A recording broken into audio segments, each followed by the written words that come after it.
Chapter 406.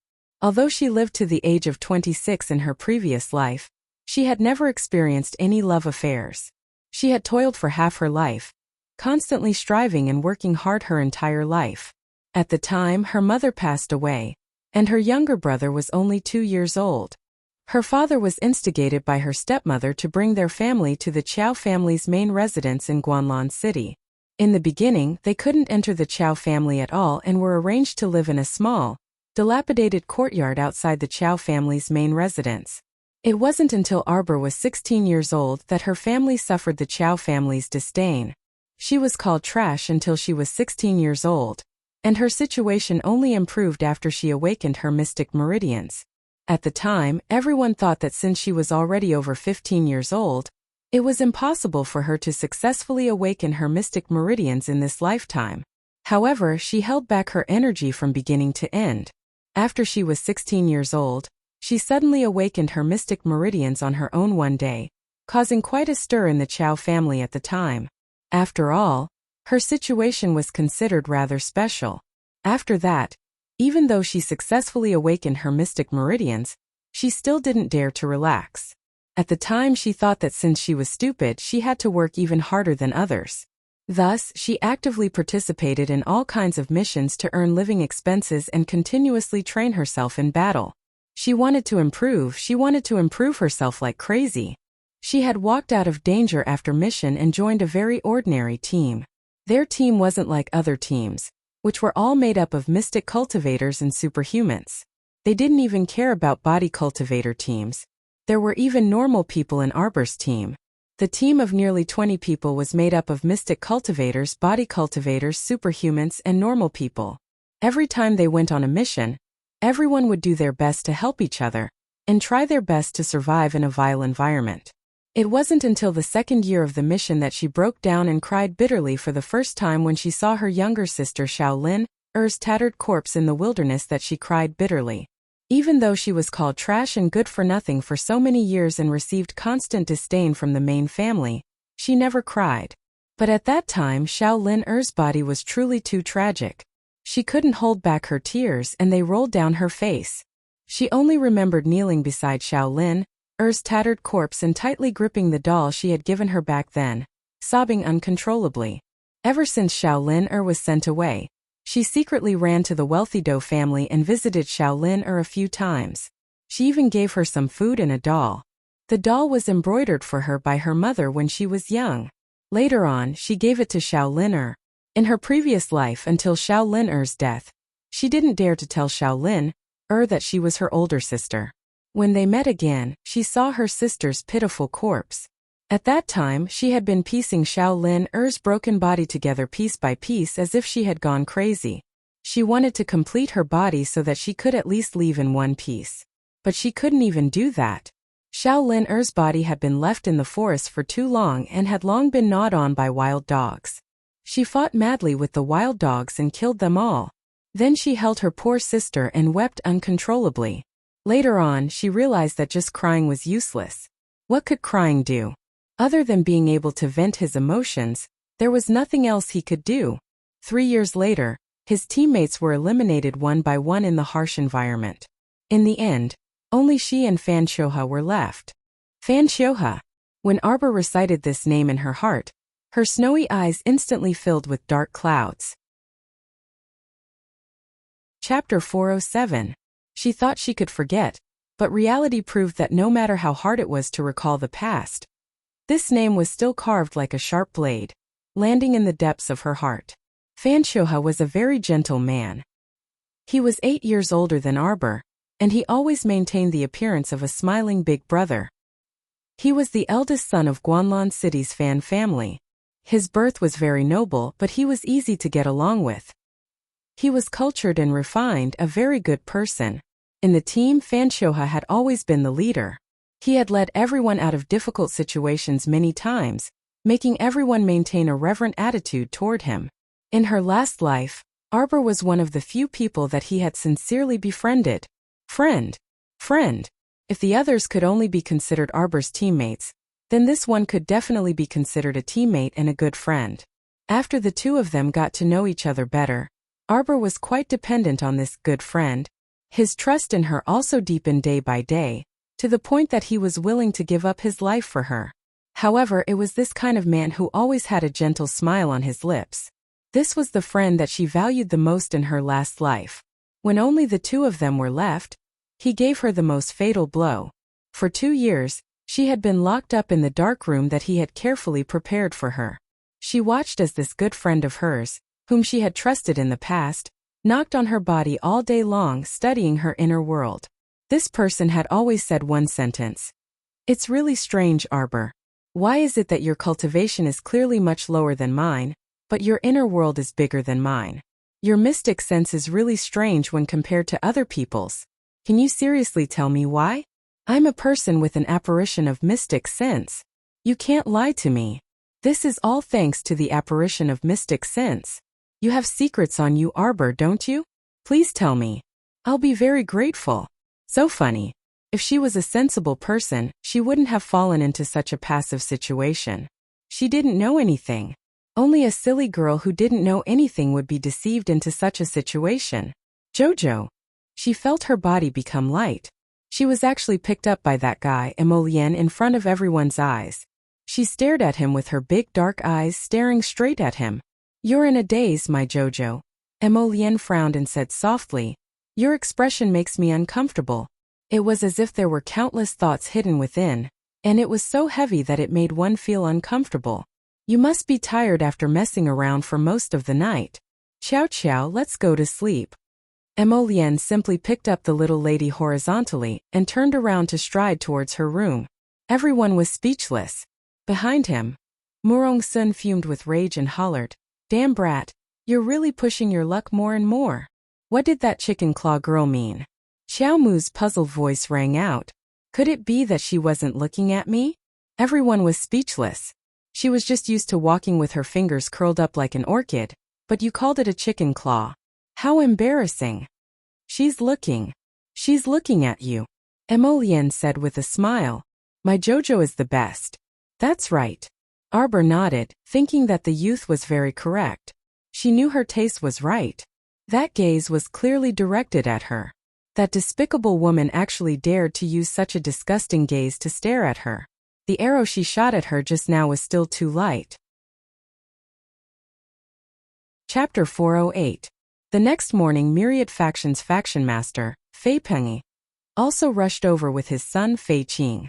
Xixia Valley's Valley Master thought that the 3 sects and 5 factions had all arrived, so he gathered everyone to discuss and advance the competition. Everyone actually understood the Valley Master's feelings very well and sympathized with him. He really wanted to send them, this batch of plague gods, away as soon as possible. Hurry up and finish the competition and scram. Don't cause trouble in Xixia Valley. Who knew? I am Zhou Chao. 2 days ago, I received Faction Master's notice that our Myriad faction still needs to wait for Eldest Miss to join up. Eldest Miss and her group are estimated to arrive the day after tomorrow. A Myriad faction disciple in his early 20s spoke somewhat uneasily in front of so many people from the 3 sects and 4 factions. He he he he. Granny Witch laughed crisply. Her wrinkled old face was full of disdain. Ningguei Lai, this coward, procrastinates every time he does something. He wants to be a good person yet doesn't want to offend either side. How can there be such a good thing? Isn't that so? Myriad Faction's faction master, Fei Pengyi, was over 50 years old. He had a long, thin, and narrow horse-like face, and his small eyes were slightly narrowed as he sneered. If we had decided to have eldest Miss Ning participate in the competition from the start, there wouldn't have been so much trouble. Humph! Granny Witch snorted. Forget it, we don't mind waiting 2 more days. Thank you for your understanding, seniors. The Wanxiang sect disciple wiped his sweat and respectfully bowed to the group. Myriad Faction's faction master, Ningguei Lai's second brother, Ningguei Dong, sat in the Myriad Factions group, not daring to let out a fart. How would he dare to oppose Granny Witch and Fei Pengyi? His petty appearance was not as natural and unrestrained as that young disciple, Zhou Chao, and was very disdainful of him. We don't mind. It's only the 7th of August anyway, and there's still a long time before the scheduled 14th of August. It's fine as long as eldest Miss Ning arrives on time. Daybreak Sect's faction master, Liang Wanshan, said with a wave of his hand with a bright smile on his square face. This was Daybreak Sect's faction master Liang Wanshan. It was the sect master that her father had always talked about. After her father was expelled from Daybreak Sect, he still held this sect master in high esteem. Looking at him now, Liang Wanshan could be considered a straightforward person. Qiao Zhongbang wasn't Liang Wanshan's disciple back then. His master was an elder in the sect. Arbor had once deliberately found time to ask about his father's past and had a chat with him. He learned that his father's master was called Wei Cheng and was a very cold-hearted person, which was why he mercilessly expelled his father from Daybreak Sect after his father's mystic veins were damaged. As for the person who framed Qiao Zhongbang, Arbor also knew his name. That person was called Mu Liangda, and he entered Daybreak Sect at the same time as her father. They were once best friends and lived in the same room, eating and living together. But it was precisely this fellow disciple and good friend of Qiao Zhongbang's, who he didn't guard against at all, who had actually secretly plotted against him. He put a slow-acting poison in his tea and fed it to Qiao Zhongbang every day and night. Over time, the poison accumulated in his body and completely destroyed his mystic veins. If it weren't for the sapling's leaves helping her father sense mystic energy anew and reconstruct his mystic veins, Qiao Zhongbang would have completely become a cripple in this lifetime and would never be able to recover his identity as a mystic cultivator. Xixia Valley's Valley Master Luo Jinyang's eyelids suddenly twitched when he saw Miss Qiao staring fixedly at Daybreak Sect's faction master Liang Wanshan. Chapter 409. Cough. Valley Master Luo hastily said, "Since no one has any objections, then let's wait for eldest Miss Ning for another 2 days. Once eldest Miss Ning arrives, the competition can be held in advance." The Omni-faction disciple Zhou Chao didn't respond, but Liang Wanshan continued, "Then let's wait until eldest Miss Ning arrives. At that time, eldest Miss Ning will be fatigued from the long journey, so she will certainly need to rest for 1 or 2 days. Valley Master, the competition isn't urgent." His words were indeed reasonable. The Omni-faction disciple Zhou Chao cupped his hands at Liang Wanshan and revealed an expression of endless gratitude. The Valley Master's eagerness to finish the competition as quickly as possible and immediately chase them out was evident. As long as one wasn't blind, they would be able to sense it. Xixia Valley's Valley Master, Luo Jinyang, laughed awkwardly and sighed unhappily in his heart. This group of plagues still had to stay here for a few more days. Hopefully, they wouldn't cause any more trouble for him during these few days. He kept feeling that he had rapidly aged in merely a few days, and many strands of white hair had sprouted. It was all because of the 3 sects and 5 factions' worries. Sect Master Liang, does your sect have a disciple named Mu Liangda? Arbor suddenly asked, her eyes still staring unblinkingly at Sect Master Liang Wanshan. Liang Wanshan had long discovered that this holy water sect girl had been staring at him. Yesterday, when he and the Heavenly Dao Sect's sect master, Situ Min, paid a visit to the 3 peak masters, he had noticed that this chilly little girl had been staring at him without blinking. Sect Master Liang was adept at handling matters, and had already secretly ordered people to investigate. He found out that this little girl was the Holy Water Sect's youngest disciple, and also Peak Master Murong's most beloved last disciple. Normally, as long as no one provoked the little girl, she would speak very politely. Liang Wanshan smiled at Arbor and said with a nod, "There is indeed a person named Mu Liangda. Is Miss acquainted with him? Liangda, please stand up." All the disciples were seated behind their own sect or clan master. The 3 sects and 5 factions basically had around 30 disciples in each group. Fortunately, Xixia Cloud Valley's conference hall was quite large and was packed to the brim. When Mu Liangda of the Daybreak Sect heard the sect master's call, he respectfully stood up. Wearing the Daybreak Sect's unique white robe, he was over 30 years old, but his face was fair and beardless. His appearance was handsome, and his posture was confident and at ease. The moment he stood up, he attracted the coquettish glances of the Coitus Sect's female disciples. Mu Liangda smiled at the young lady. "May I know who you are? Liangda doesn't seem to have seen you before." The little girl nodded and said seriously, "It's good that you don't know me. In the first round of the competition I challenge you. You just have to remember that I am someone who is about to beat you to death." Everyone was speechless. The corner of Wuxia Valley's Valley Master's mouth kept twitching. He had just been silently praying in his heart that the 3 sects and 5 factions should not cause any trouble for the next 2 days, and now trouble had come again. Mu Liangda did not get angry and actually smiled very confidently. He said humbly and courteously, "Since Miss wants to challenge me, then I can only accompany you. However, whether the first round of the competition is between you and me is still subject to discussion." When Arbor stood up, everyone's mouths involuntarily twitched. Arbor turned his small face and looked at Wuxia Cloud Valley's Valley Master Luo Jinyang, who had turned his head away. "Good person, Valley Master. I want to challenge Mu Liangda in the first round. Is that all right?" Chapter 4:10. The good person Valley Master really wanted to cry. Call this little girl savage, but look at her soft and squishy little thing. She was more fair and adorable than anyone else. Call her indecent. She was more serious and expressionless than anyone else. Every sentence she said sounded quite serious when separated, but it was extremely hilarious when strung together. She even said, "I'm someone who's about to beat you to death." These words were truly hilarious. We still have to draw lots according to the order of the competition. This way it's fairer for everyone. Wuxia Valley's Valley Master gave the excuse he had thought of long ago. As soon as he finished speaking, he saw the little girl's slender brows furrow into a knot. Wuxia Valley's Valley Master was distressed, so he quickly smiled kindly at the little girl.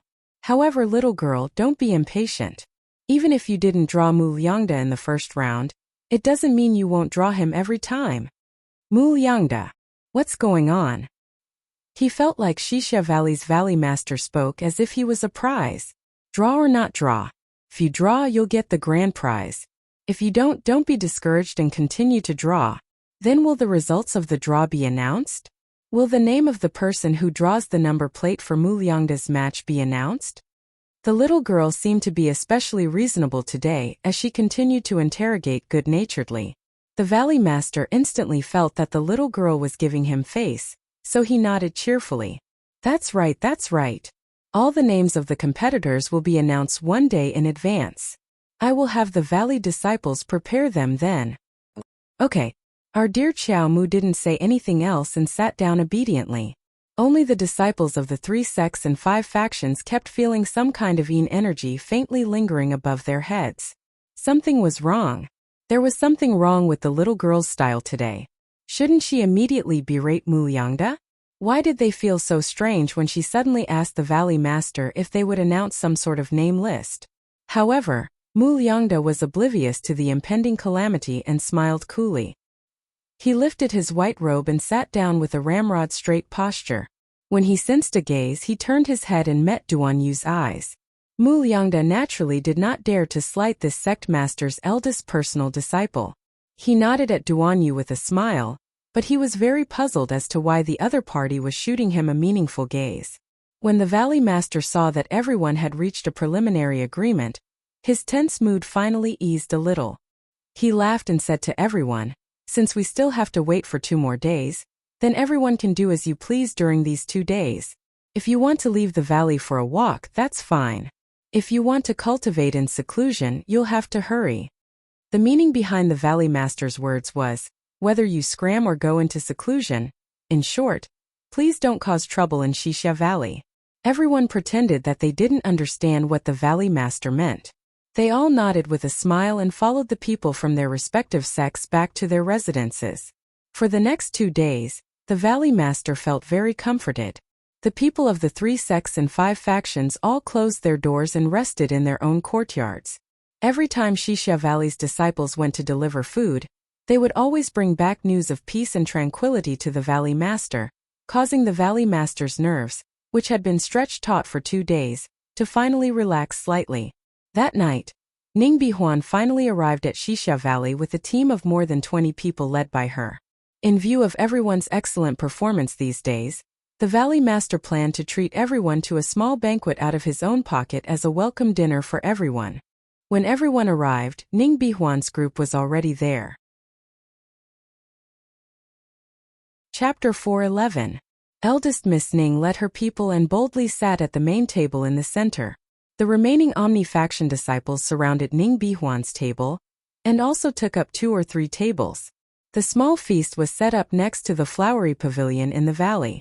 There were a total of 26 tables, and the dishes could be considered very sumptuous.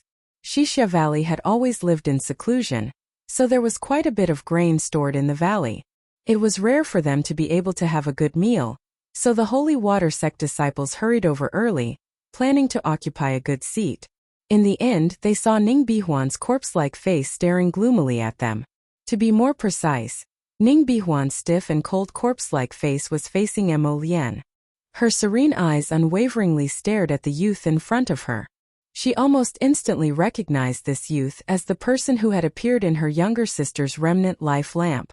Her deep gaze stared straight at the youth, but she didn't receive the slightest response. The youth's gentle gaze landed on the little girl beside him the entire time, so how could he notice Ning Bihuan's gaze? The little girl had changed into a pink robe today. The little fellow, who always wore plain clothes, appeared even more pinkish and tender after changing into a small robe, as if she was carved from jade. Mo Lian didn't notice Ning Bihuan's overbearing gaze, but the little fellow caught it at once. At this time, Ning Bihuan's gaze had already shifted to the little girl.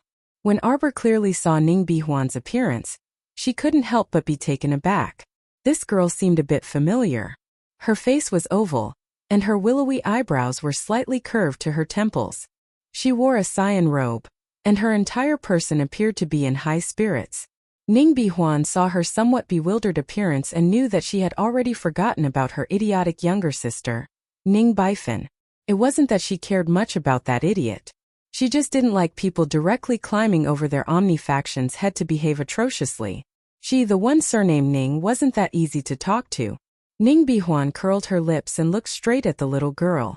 Do you feel that my face is a bit familiar? Half a month ago, you killed someone in the adventurer base near the Great Swamp.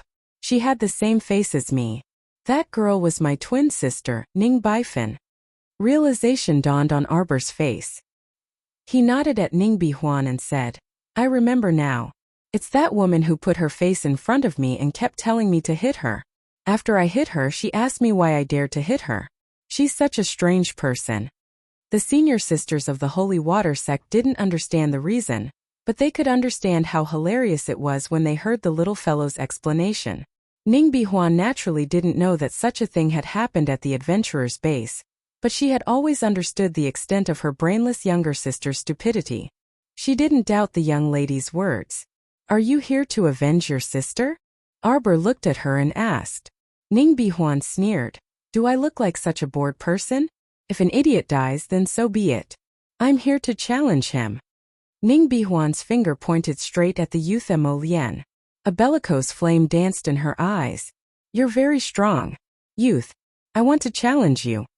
When the people from the Daybreak sect, the Heavenly Dao sect, and the other 4 factions came over, they just happened to see Ning Bihuan pointing at Mo Lian and issuing a challenge. Everyone couldn't help but fall silent. The competition hadn't started yet, but there were already people issuing challenges one after another. Young Master Mo isn't a member of our Holy Water Sect. He only came to watch the competition.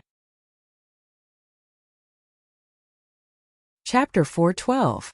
Su Shanshan coldly rejected Ning Bihuan's challenge. Ning Bihuan, your opponent is us. Don't get the wrong opponent. Ning Bihuan pursed her lips non-committally and stood up to look straight at Arbor. All right then. After the competition ends, I hope to battle with young Master Mo and see who's better. Arbor was baffled. Miss Ning, why are you staring at me? Why are you staring at me when you want to challenge young Master Mo? Am I not young Master Mo? Ning Bihuan was also a bit gloomy. She originally didn't come to seek justice for her idiotic younger sister. From beginning to end, she was willing to participate in this competition with only one goal. To not let anyone bully her Omni-faction, and tell anyone from the 3 sects and 5 factions that her Omni-faction couldn't be bullied. In addition, she wanted to challenge the white-clothed young master. She saw that powerful youth in the miniature of her younger sister's life lantern, and this youth practically ignited all the fighting blood in her body at that time. She wanted to fight. She was a person who lived for the sake of fighting. Hello, stoic-faced miss. Do you think I want to look at you while speaking? In reality, that young Master Emo of yours didn't even spare a glance at other people out of the corner of his eye from beginning to end. She only spoke to Arbor because she had no other choice. Emo Lien, someone wants to challenge you. The little girl tugged at his sleeve. I'm not free. Emo Lien held the little girl's small hand and followed the Holy Water Sect group to take their seats. You'll definitely accept my challenge. Ning Bihuan stood up and stared darkly at Emo Lien. She threw down this sentence with a stern face, but the latter completely threw it to the back of her mind. Xixia Valley's Valley Master hurried over after hearing the news. He couldn't help but heave a sigh of relief when he saw that the 3 sects and 5 factions were all present and were chatting softly, clinking cups, drinking wine and eating. He had just received news that eldest Miss Ning had quarreled with the Holy Water Sect disciples, so he thought that this group of young ladies would turn the entire banquet upside down again. Unexpectedly, the scene he saw was so harmonious. It truly surprised and delighted the Valley Master, and he almost wanted to shed a tear for himself. It truly wasn't easy to be a competent peacemaker. After 3 rounds of wine, everyone was 80% full. On a whim, Xixia Valley's Valley Master ordered someone to bring over the lot pot and said to everyone with a chuckle, seeing that everyone from the 3 sects and 5 factions has gathered, I might as well bring forward the competition. If eldest Miss Ning doesn't have any objections, how about we set the competition for the day after tomorrow? Ning Bihuan waved her hand, a stiff smile hanging on her stiff little face. We martial artists aren't that particular. The day after tomorrow is the day after tomorrow. It's up to you. Miss Ning is truly straightforward. Xixia Valley's Valley Master was overjoyed. Dear ancestors, hurry up and finish the competition and scram. After the Valley Master signaled with his eyes, Xixia Valley's disciples hastily carried the 8 bamboo tubes to the disciples of the 3 sects and 5 factions. There are 120 pairs of numbers here. If you draw the corresponding number, go to our disciples and register. The Valley Master explained with a smile, then let all the disciples of the 3 sects and 5 factions draw lots. In any case, it was all up to luck, so no one paid much attention to it. One by one, they reached into the lot pot and took out a lot. 2 Xixia Valley disciples sat on the side to register the lot and name. Our dear Qiao Mu abruptly stood up and pattered over to Daybreak Sect's table. Duan Yu immediately turned around in excitement, and his peach blossom eyes blinked as he asked, Jojo, you were looking for me? Chapter 413. I'm not looking for you. Arbor shook her head and looked at Mu Liangda, who was sitting at the same table as Duan Yu. Mu Liangda stood up and smiled at the little girl in a self-righteous manner. He asked amiably, Little miss, you're looking for me again? Duan Yu pursed his lips at him. Who's looking for you? The little girl is looking for you to beat you to death. She's looking for you. Arbor nodded. What's your number? This one is number 82. Mu Liangda looked at the number in his hand and smiled good-naturedly at Arbor. He wasn't afraid of this little girl. Even if the little fellow said she wanted to beat him to death on the day of the competition, he would only treat it as a joke. What a joke! This little girl even shamelessly boasted that she wanted to beat him to death in the first round of the competition. Ha ha ha! It was hilarious just thinking about it. She really was a little girl spoiled rotten by her elders. It wasn't a good thing to go out and gain experience with such blind confidence. She would be killed by her own arrogance and stupidity. That's right, he just didn't believe that he, Mu Liangda, could be defeated by a little girl with his skills. Haha, don't joke around. He wasn't a simple mystic cultivator. Everyone in the sect knew of his abilities. Even his master Wei Cheng had to take his identity into consideration and flatter him a lot of times. Jojo. Duan Yu pulled her aside and whispered to her, This Mu Liangda is famous in the sect for being a smiling tiger. I heard that he has some connections with Guanlan City's talisman patrician family. He seems to be from a side branch of that family. He has many powerful talismans in his possession. As he spoke, he stuffed a small box of concealed weapons into her hand. If you really fight him, don't let him throw talismans. Feed him a bunch of shooting stars first and beat him to death. Talisman practitioner?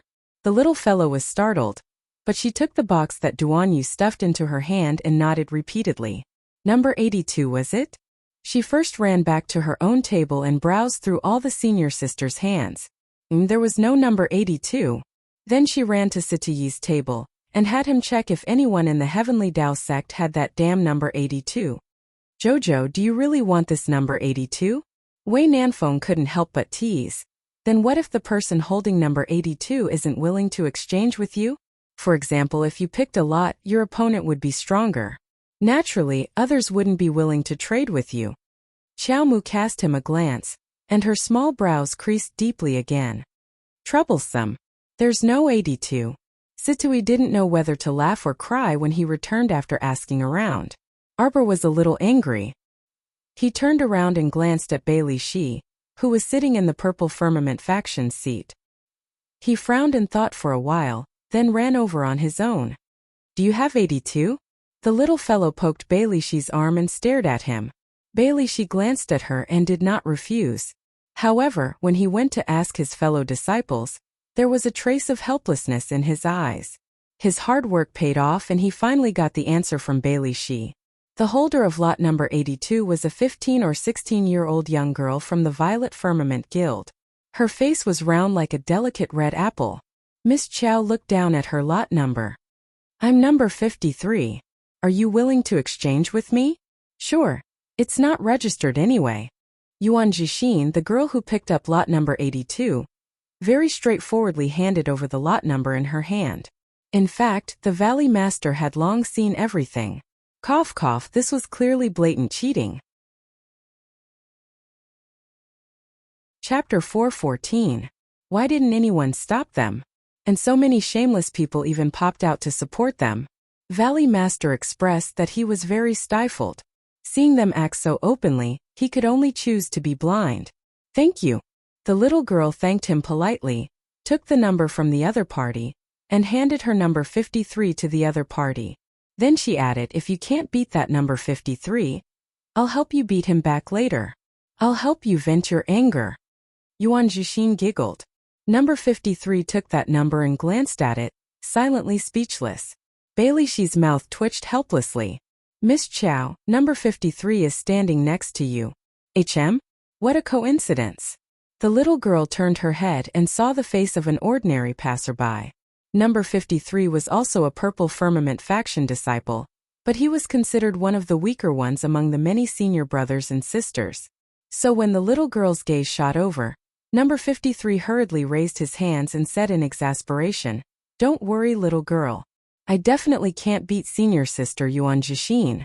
Once senior sister makes a move, it'll only be a matter of 2 or 3 moves, and I'll immediately roll off the stage. This jokered everyone laughed and scolded. Yet the little fellow heaved a sigh of relief and returned to her table after bidding farewell to Bailey Shi and the others. Seeing her return, Emolian couldn't help but chuckle softly. The little fellow finally got her wish after busying herself for a round, but why was it so interesting? Emolian propped up his chin with one hand and turned his head to look at her with an uncontrollable smile. If that girl with number 82 isn't willing to exchange with you, what do you plan to do? Our dear Xiao Mu was expressionless, but her 2 small brows furrowed again. That Miss Yuan is pretty good. She's not a man, so I can only drop it. Everyone was a mystic cultivator, and Emolian and Arbor's conversation wasn't low. The youths and youths at the nearby tables all heard it, and they couldn't help but widen their eyes when they heard this. What did she mean? So what if he was a man? Men were discriminated against, right?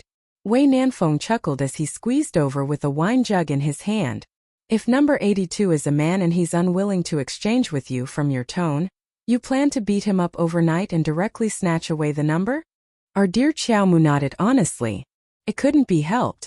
She planned to do that from the start. However, number 82 was a girl, so it was better to be more refined. PFT Wei Nanfeng winked at Emolian and said meaningfully, I feel that this little lady is even more mischievous than your Yuer. She needs to be taught. When Murong Sun heard this, she immediately shielded her. What? You have an opinion? I teach my disciple too well. Wei Nanfeng hurriedly flattered, indeed, indeed. Peak Master Murong, this disciple has misspoken. Humph. Murong Sun rolled her eyes at him and reached out to pick up food for her youngest disciple. My dear disciple, you were busy the entire night and didn't eat much. Here, eat more. Your body is still growing. Peak titit merngadidit. Tease to eat ti chow. After a short while, the small plates were piled up into a small hill. Come Jojo, eat more. Mo Lien placed the chopsticks in her hand and looked at her with a grin. You'll only have the strength to beat people when you're full. Everyone. Young Master Mo's style was off. If Hui Feng was here, he would definitely chuckle and say sorry. His Highness has always treated the little girl like this. Chapter 4:15. 2 days later. Everyone had recuperated until they were abnormally full of energy. One team after another set out to the northern part of Wuxia Valley, which was an extremely spacious field. The forest here wasn't as lush, so the Valley Master had long made preparations.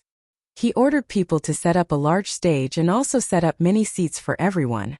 The 10 or so silk seats in the front row were naturally prepared for the sect masters and elders of the various sections. The disciples each sat on a row of small square stools in the back row. Some extremely bored people even prepared their own tea and snacks, intending to eat while watching the show. The Valley Master set up a gong on the side in imitation. A male disciple of Wuxia Valley tied a red ribbon around his head and held a gong hammer with a fluttering red ribbon in his hand. The Valley Master had just sat down at the head seat in the center and exchanged pleasantries with the peak masters and sect masters beside him with a smile on his face. Just as he was about to announce the rules and call out the numbers, he heard the gong ring with a clang. Everyone. The freaking Valley Master should be feeling very depressed right now. He hadn't even started calling out the numbers, yet that idiot disciple had already started ringing the gong. Wuxia Valley's Valley Master turned his head to glare at that idiot disciple from afar. That disciple stood there with an innocent expression and smiled foolishly at him while holding the gong hammer. I'll first announce the rules. We'll proceed according to the order of the lots. As long as one side concedes defeat, the competition will end. If you can still fight without admitting defeat, then continue fighting. We're all members of the 3 sects and 5 factions, so it's best if we don't overdo it. Wuxia Valley's Valley Master laughed. Alright, now let's invite number 1 onto the stage. The competition begins. Everyone looked towards that young disciple holding the gong hammer. That idiot didn't hit the gong when it was supposed to and kept staring at the Valley Master as if waiting for his order. The Valley Master waited for a long time but didn't hear the gong ring. He turned his head to glare at that disciple and roared angrily, "Why don't you hit it?" Everyone roared with laughter. With a clang from the gong, the 2 disciples number 1 flew onto the stage with vigorous postures and started exchanging blows without another word. When mystic cultivators battled, the strength of mystic energy was to a large extent. At this time, mystic cultivators had yet to realize the importance of mystic consciousness, so they could only see mystic energy flying back and forth and smashing directly at the other party. Arbor took a cursory glance at the mystic skills used by these 2 mystic cultivators and could roughly determine that they were mid-level mystic skills. Most of the mystic skills that were circulating in the market were elementary mystic skills. For people like them who had joined a sect, being able to cultivate intermediate mystic skills was already considered pretty good. Only Master's personal disciples, those kind of disciples with decent talent, would be able to practice the sect's high-level profound skills, and even be able to go to the treasure pavilion to browse the higher-level ones. In a battle of profound skills, when a high-grade profound skill went up against a mid-grade profound skill, needless to say the high-grade profound skill would definitely have the upper hand. However, the 2 people in front of him were displaying mid-grade profound skills, so it would depend on their comprehension of the profound skills. After a smart person finished reading the profound skill, not only would he be able to completely comprehend it, he would even be able to comprehend some more profound skills based on this foundation. However, it was clear that these 2 people weren't particularly intelligent, so their mystic skills were displayed in accordance with the norm. One trained his hands, while the other cultivated a mystic skill that trained his head. Therefore, when the other party clawed at him, that person always liked to use his head to block it. This made our dear Qiao Mu laugh in her heart, and the corners of her mouth couldn't help but curl up. Number 2. Holy Water Sect's disciple Chun Hanzi versus Ghost Faction's disciple Peng Zhang. The Valley Master picked up the number plate beside him and announced. Chapter 416. The Xixia Valley disciple forcefully struck the gong. Clang! After the gong sounded, Chen Hanzi and the ghost faction disciple, Peng Zhang, flew onto the stage and cupped their fists in greeting. A venomous glint flashed through the ghost faction disciple's eyes, and his gaze subconsciously landed on his junior sister. Chowen's senior brother will definitely avenge you today, junior sister. Everyone from the Holy Water sect deserves to die. If it weren't for you guys, how could his junior sister, Chowen, be such a strong-willed girl, submit herself to that ugly and sickly old man? Peng Zhang pulled out an item as thin as an iron wire. This was his level 7 mystic weapon, Mystic Spider Silk. It was incomparably sharp and also extremely good at concealment. Usually, only when the Mystic Spider Silk was right in front of the enemy's eyes would they be startled to realize that it had slit their throats. Peng Zhang took out his mystic weapon right off the bat. He had made up his mind to make Chen Hanzi bleed on the spot within 3 moves. Chen Hanzi sneered and suddenly summoned her exquisite all from her conscious with a shake of her hand. The exquisite all was triangular, so the sharpness of its tip was definitely stronger than the Mystic Spider Silk.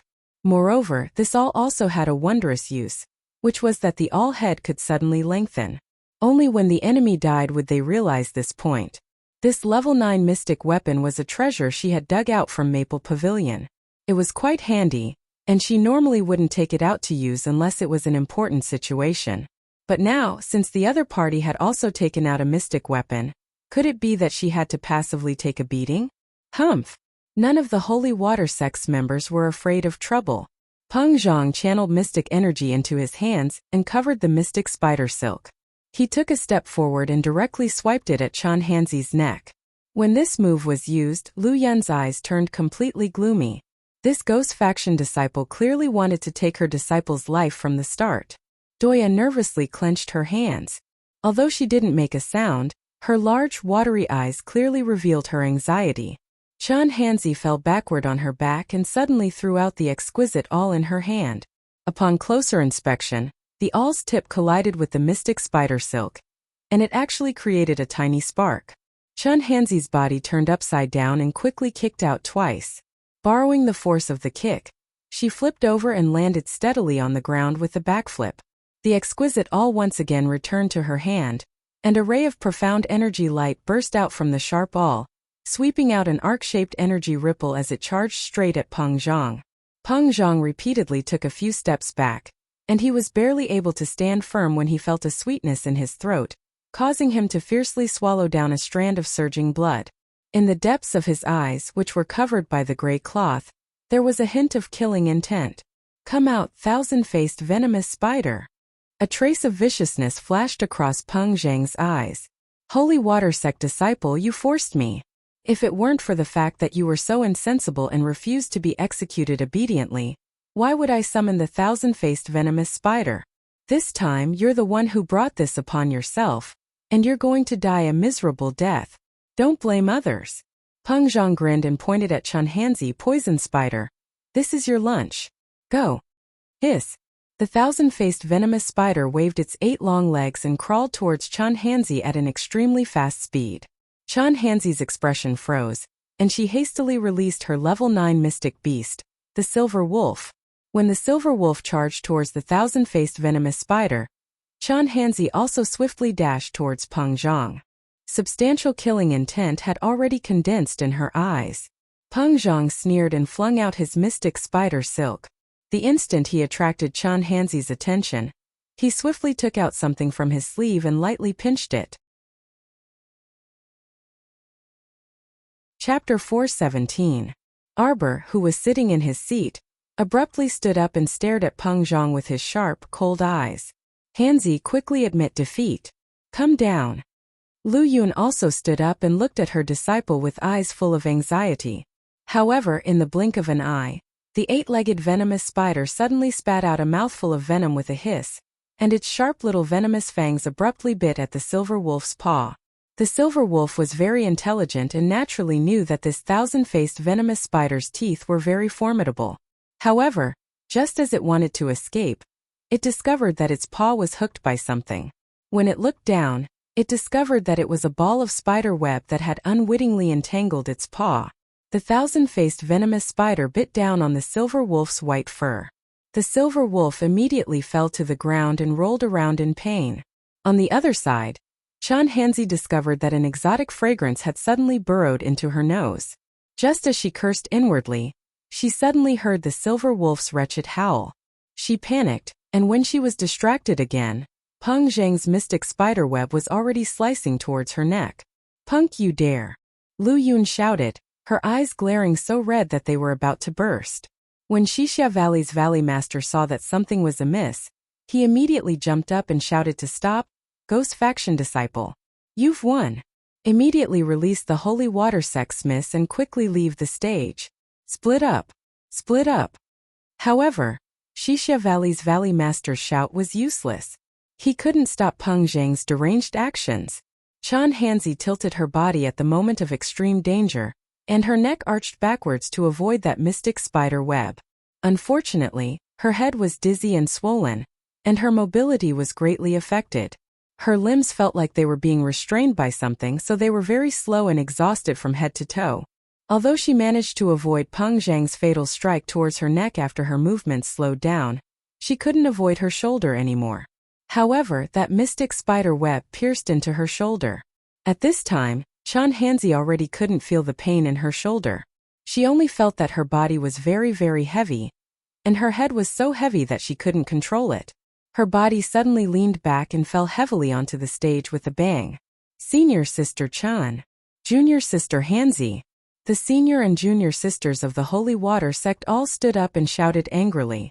Xixia Valley's Valley Master decisively flew onto the stage and grabbed Peng Zhang's moving wrist. He coldly glanced at him before saying, "Ghost Faction Disciple Peng Zhang wins." Peng Zhang was unwilling to accept this. He forcefully shook off the Valley Master's hand and jumped down from the arena. When he passed by Chowen, Peng Zhang's footsteps paused, and he whispered to Chowen, "Junior sister, how did I do?"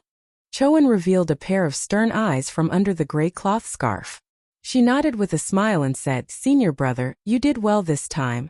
On the other side, several senior sisters from the Holy Water sect had already run up the stage and carried Hanzi and the silver wolf down.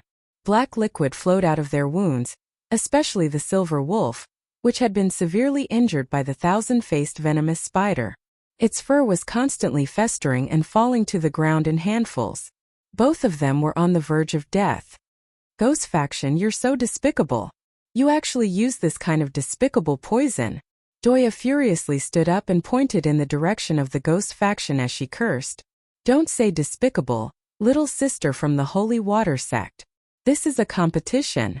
As long as you can defeat your opponent, it doesn't matter if you use poison or medicine. As long as you use the right method and defeat your opponent, you'll win." Chapter 418.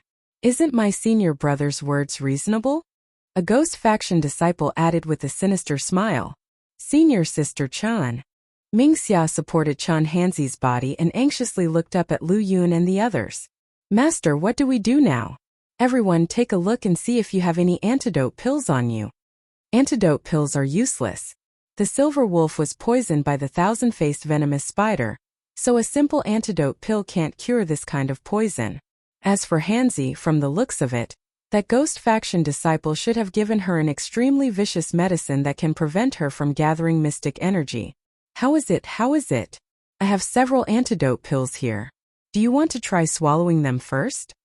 Daybreak sect master's daughter, Liang Qingqing, quickly walked up and crouched next to Hanzi as she asked with concern.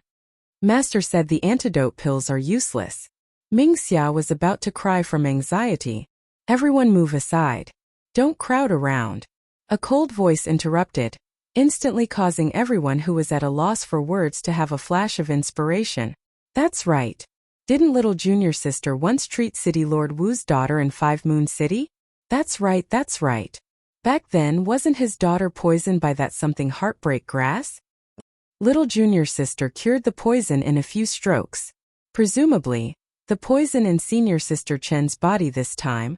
Xiao Mu had already impatiently shooed everyone away before they could start a lively discussion. Everyone else very sensibly moved aside for her, but they basically still surrounded Hanzi. After Duanyu, Situ Yi Wei Nanfeng, and Bailey she squeezed into the crowd, they saw Emolian standing leisurely on the side with an empty space around her. Chan Hanzi was lying there, and Darling Qiao was squatting next to her.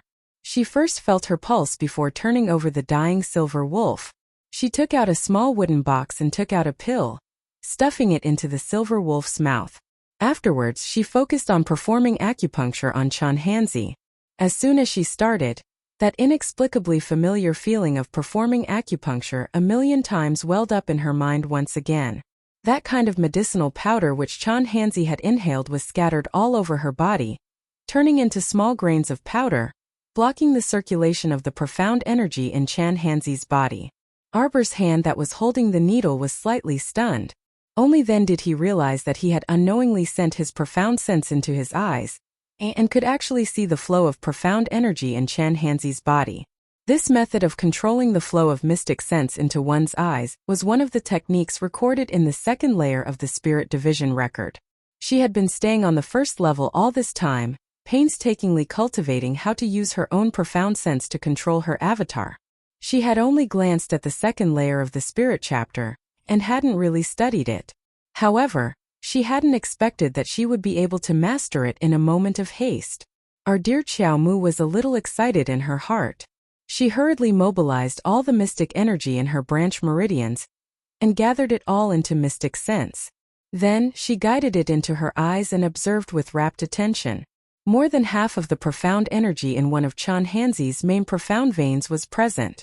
The reason why her profound energy had not filled her entire profound veins was because Chan Hanzi had exhausted quite a bit of her profound energy when she fought with Ghost Gate's Peng Zhang earlier, and had yet to recover. This was really strange. It really allowed her to clearly see the condition of Senior Sister Chen's body. This would be beneficial for her treatment. Arbor was stunned for a moment before regaining his senses and removing the small grains of powder from Chan Hanzi's body. If she could always observe other people's profound veins in the future, then wouldn't it be equivalent to having an additional cheating device in a battle? If she opened her profound eyes in the middle of a battle, wouldn't she be able to clearly see how much profound energy was left in her opponent's body? Chapter 419. However, in less than 2 minutes, her mystic conscience quietly dissipated. Not only that, her little head also felt a slight prickling sensation. Presumably, it was because she had overused her mystic conscience. Arbor didn't dare to recklessly use her mystic conscience again. Thankfully, she was fast, and in that short amount of time, the small dust in Chan Hanzi's body was more or less cleaned up. Chan Hanzi didn't inhale much to begin with, and in addition to her quick treatment, Chan Hanzi's face turned from ghastly pale to slightly rosy pink in no time. When everyone saw that Chan Hanzi's complexion had improved, they couldn't help but heave a long sigh of relief. Lu Yun's expression also looked better, and she asked softly, "Jojo, how's Hanzi's condition?" "It's nothing serious." Arbor stuffed a detoxification pill into Chan Hanzi's mouth before standing up and saying, "Carry Senior Sister Hanzi over there to rest. She can't use mystic energy for 2 days, so she needs to properly nurse her body." "Okay, little junior sister." "Jojo, what's wrong?" Emolian suddenly grabbed her little hand and worriedly reached out to touch her slightly pale little face. "Is it very strenuous to perform acupuncture? I can help you." "I'm fine." Arbor hastily interrupted him and squeezed his hand hard, indicating for him to shut up. She knew what he wanted to say. He wanted to use medicine to help treat Senior Sister Chan. Did he think that she didn't know that there were side effects when superhumans used medicine? If the medicine was overused, it could even lead to a severe coma or something. How scary was that? It didn't take much effort for her to treat Senior Sister Chan and the Silver Wolf. Her complexion was only pale because she wanted to take a look at Senior Sister Chen's condition out of curiosity, which led to her overuse of her mystic conscience. She could recover to her original state with a little rest. It was best not to expose the Crown Prince's identity as an apothecary in front of others if possible to avoid trouble. Emolian's eyes curved slightly, and she chuckled softly and nodded. "Okay, I'll listen to you. What were these two talking about again?" They couldn't understand. Everyone expressed their puzzlement with stifled hearts. "A little junior sister actually knows how to perform acupuncture. His medical skills seemed to be pretty good. The person who spoke was Mu Liangda. It was unknown when he had approached the group, but at this moment, he was looking at Arbor with great interest, and a burst of laughter came from his mouth. Don't you know that little junior sister wants to scold you the moment she catches you? Go further away.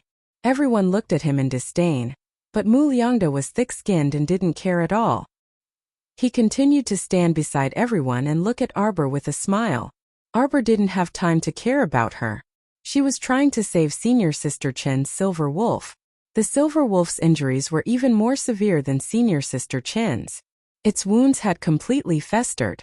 The thousand-faced venomous spider's venom was very strong and corrosive. Some of the flesh around the wound was even necrotic. Arbor was using a small dagger to cut off the necrotic parts of the silver wolf. He quickly cleaned the wound, took out a pack of powder, sprinkled it on the cloth, and then firmly covered the silver wolf's wound.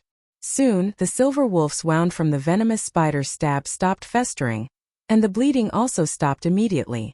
At this time, Chun Hanzi had already faintly regained consciousness and was calling out softly, "Silver wolf, silver wolf." The senior sisters from the Holy Water sect immediately rushed to her side and bent down to whisper to her, "Don't worry, junior sister Chun. The silver wolf is fine. Little junior sister saved it." Only then did Chun Hanzi let out a sigh of relief. Her vision darkened, and she quickly fainted again. Chapter 420. Peng Zhang sat in the Ghost Faction's seating area and watched the Holy Water Sect's people busily treating the silver wolf from afar. A disdainful and callous smile spread across his face. A waste of effort. If the mystic abandoning powder he gave Chun Hanzi could still be cured, the silver wolf's bite from the thousand-faced venomous spider simply couldn't be treated. Those foolish women from the Holy Water Sect still wanted to vainly save the silver wolf's life? He was very familiar with the thousand-faced venomous spider's poison. His thousand-faced venomous spider had just advanced to level 10 not long ago, so it was simply a piece of cake for it to bite a level 9 mystic beast to death. With the silver wolf dead, Chun Hanzi, a mystic cultivator who had lost her mystic beast, naturally had her strength greatly reduced. Putting aside the fact that she couldn't contract with other mystic beasts in the future, at least her mental state definitely wouldn't be able to overcome this hurdle, and her life would come to an end. Ha ha ha. Peng Zhang straightened his back and sent a look to junior sister Choan beside him. Watch carefully, junior sister. Senior brother will vent your anger for you. Starting with this female disciple. Choan smiled without batting an eyelid. However, her face that was buried under the gray headscarf soon scrunched up. From her position, she just happened to be able to see the youth Mo Lian standing on the side, attentively watching a little girl who was squatting on the ground performing treatment. The youth's gaze didn't shift away from the little girl from beginning to end. This made her heart feel like it was being gnawed by thousands of ants. Not only was it riddled with holes, but it was also abnormally painful. You will regret it. Choan tugged at the corner of her mouth, revealing a cruel sneer. Peng Zhang didn't understand the situation, so he lifted his robe and crossed his legs, calmly waiting for the Holy Water Sect's people to start wailing. However, after a long while, after 2 consecutive matches, there wasn't any movement from the Holy Water Sect's side. Instead, they all returned to their seats in their respective positions. Peng Zhang was slightly taken aback, and he looked in the direction of the Holy Water Sect with a frown. He turned his head and said to a junior brother beside him, "Go over and inquire about what's going on with the Holy Water Sect." The junior disciple from the Ghost Faction didn't dare to go over. He felt that he might be asking for a beating if he went over. Those girls from the Holy Water Sect didn't look like they were to be trifled with. He hesitated for a moment, yet he had no choice in the end. Under the threatening gaze of senior brother Peng Zhang, he could only stand up angrily and walk over dejectedly. Their ghost sect was like this. The higher-ups bullied the lower-ups, and the elders bullied the ordinary disciples. This was a common thing. Everyone relied on their own abilities to fight for the upper echelons. Those at the bottom basically had no way out. Especially junior brothers like them who had just entered the sect. In the eyes of those senior brothers who had grown up, they were just servants who could be ordered around. They had no status in the sect at all. The young disciple's heart trembled as he braced himself and walked up to a senior sister from the Holy Water sect. He used a voice that was only loud enough for him to hear and timidly asked, "May I ask this senior sister, how is the senior sister that you guys carried down just now? Who are you calling senior sister?" That female disciple suddenly stood up and raised her hand to slap this ghost faction disciple heavily on the face. "Scram! You bunch of little bastards from Hellgate, don't come and argue with us. Who knows you?" The junior disciple from Ghost faction was about to cry. He covered one side of his face and turned to look at senior brother Peng Zhang, who was sitting in his own seat. He saw that half of his face was gloomy, and his expression was a bit frightening.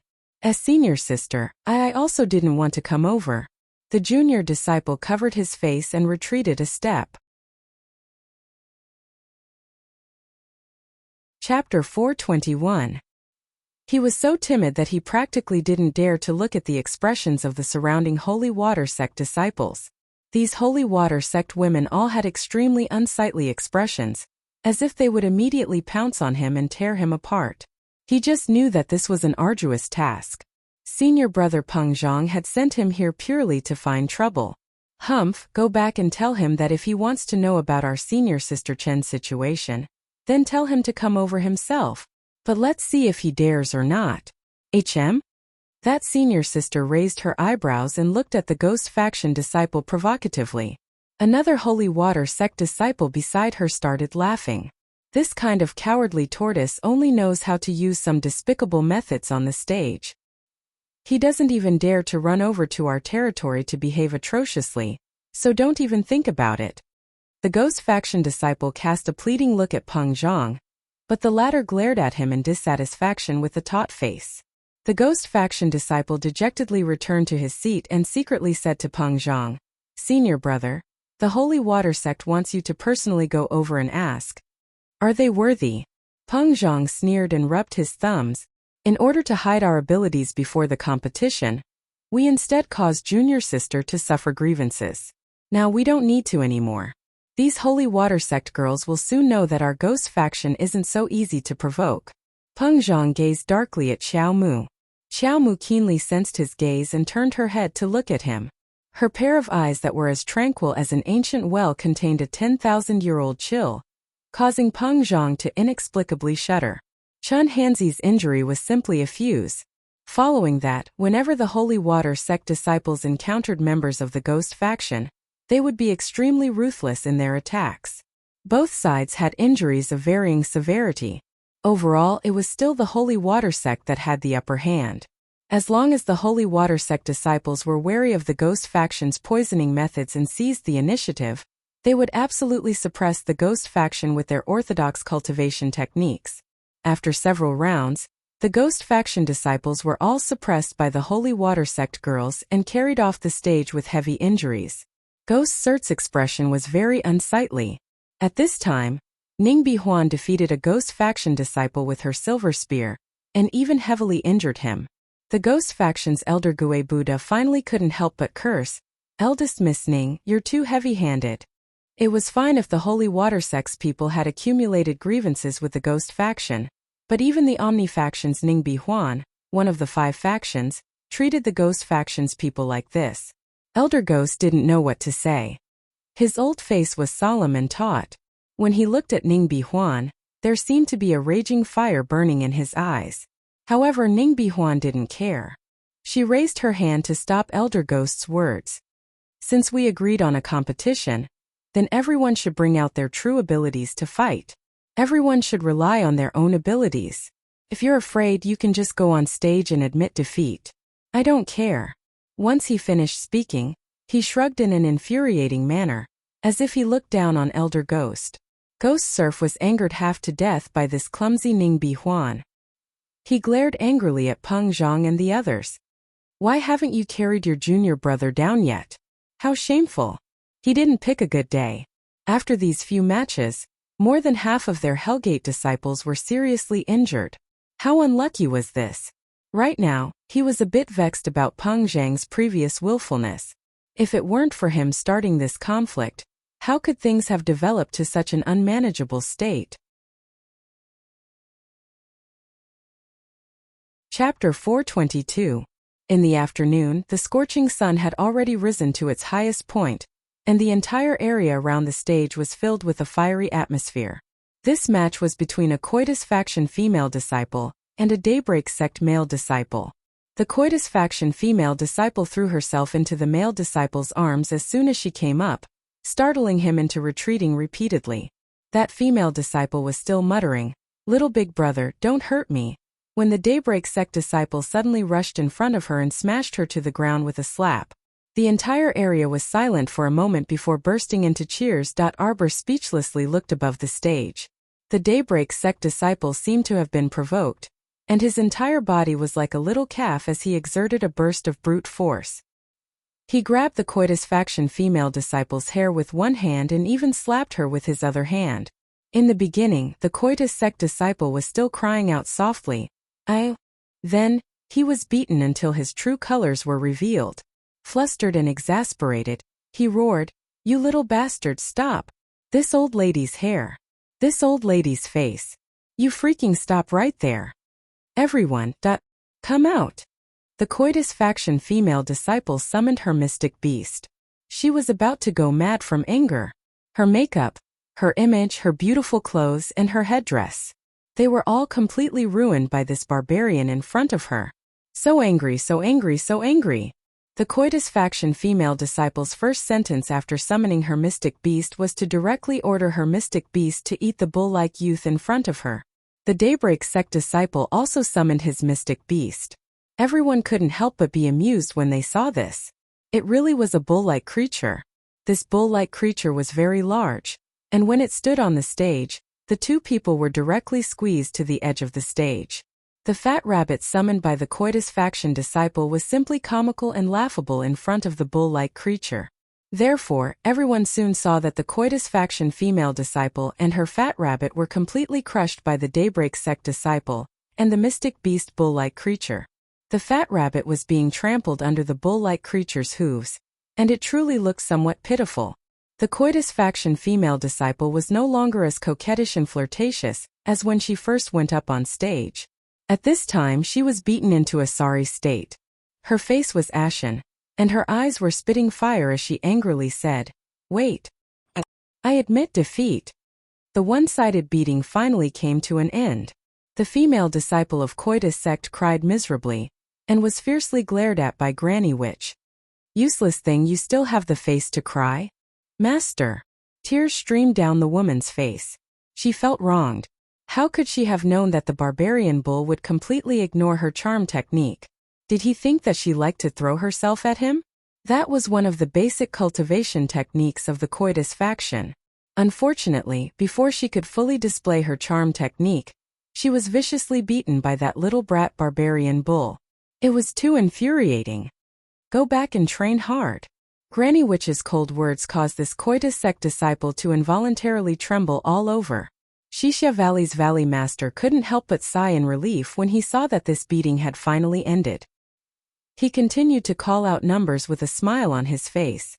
Number 82. Holy Water Sect Disciple Arbor accepts the challenge. Xixia Valley's Valley Master was abruptly startled. Under everyone's puzzled gazes, he continued to recite, Ghost Faction Disciple Choan. The audience was in an uproar. Everyone was too familiar with number 82. Wasn't this the number that the Holy Water Sect's young lady changed to? Shouldn't her opponent be that Daybreak sect disciple Muliangda? Why did she change again? Chapter 423. Xixia Valley's Valley Master was stupefied halfway through his recitation. That day he had personally witnessed the little girl brazenly switching numbers with someone else in order to directly challenge a Daybreak sect disciple named Muliangda on the stage. But what was happening now? Duan Yu coldly glared at Muliangda. However, Muliangda merely pretended not to know why everyone was making a racket and maintained a chuckle. Muliangda, you weren't number 82 from the start, right? Duan Yu coldly questioned.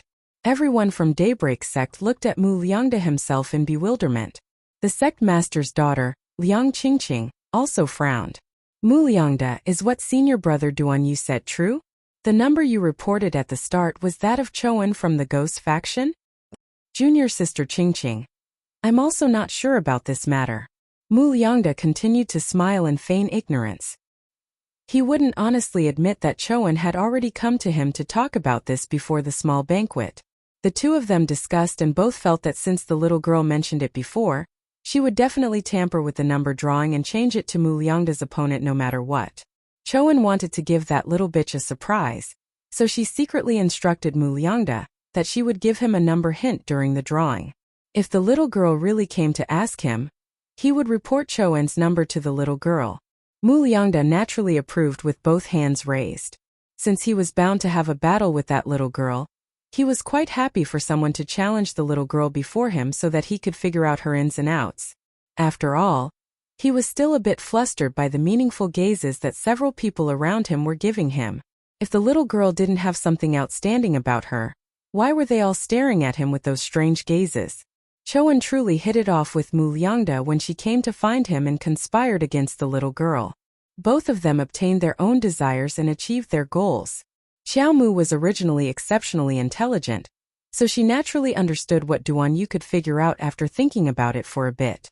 Pretty good. Jackals of the same lair even learned to scheme against the little girl. She would let them know that in the face of strength, all schemes and tricks were nothing. Arbor stood up from his seat, and Mo Lian coldly looked at the Daybreak sect disciple, Mu Liangda, who was secretly pleased with himself.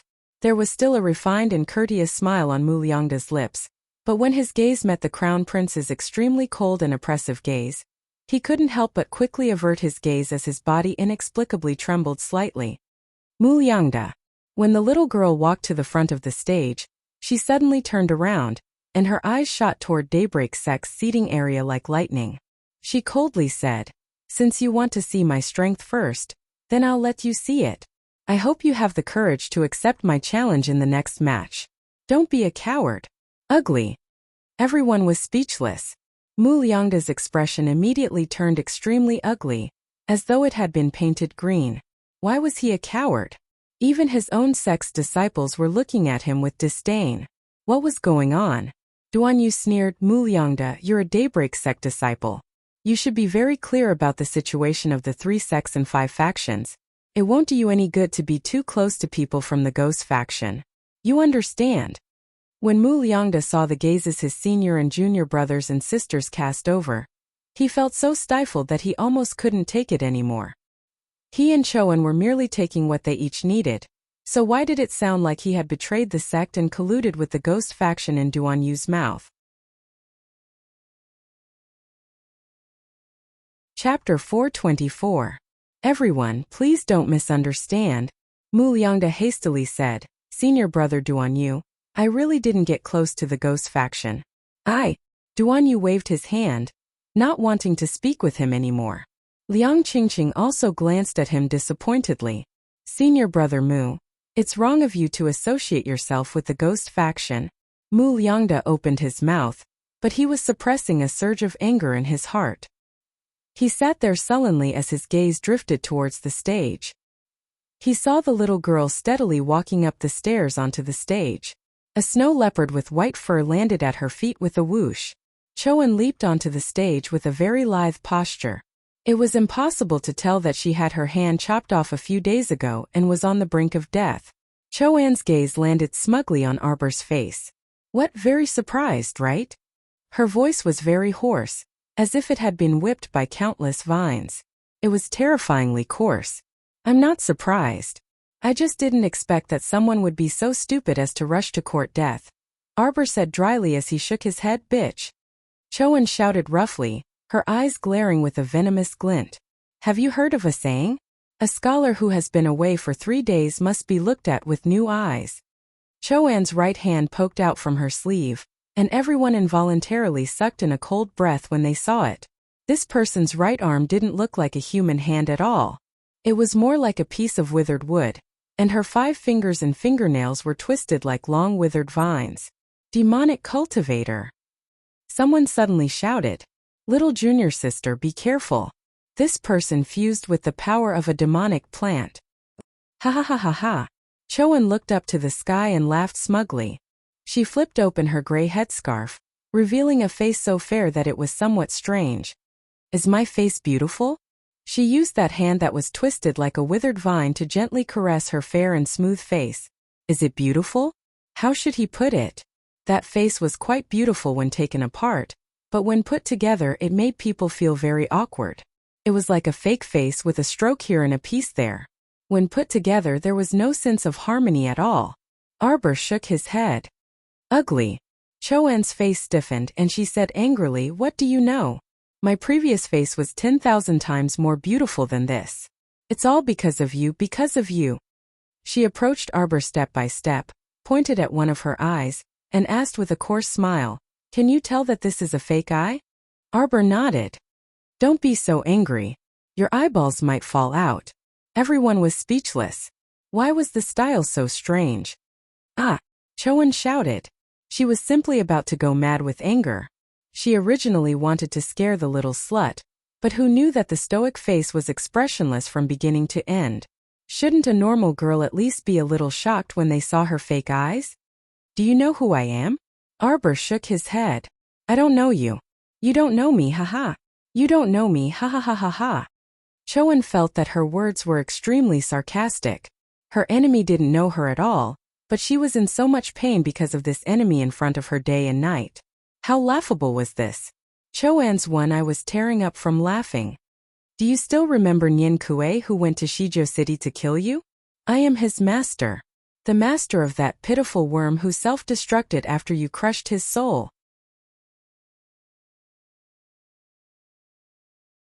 Chapter 425.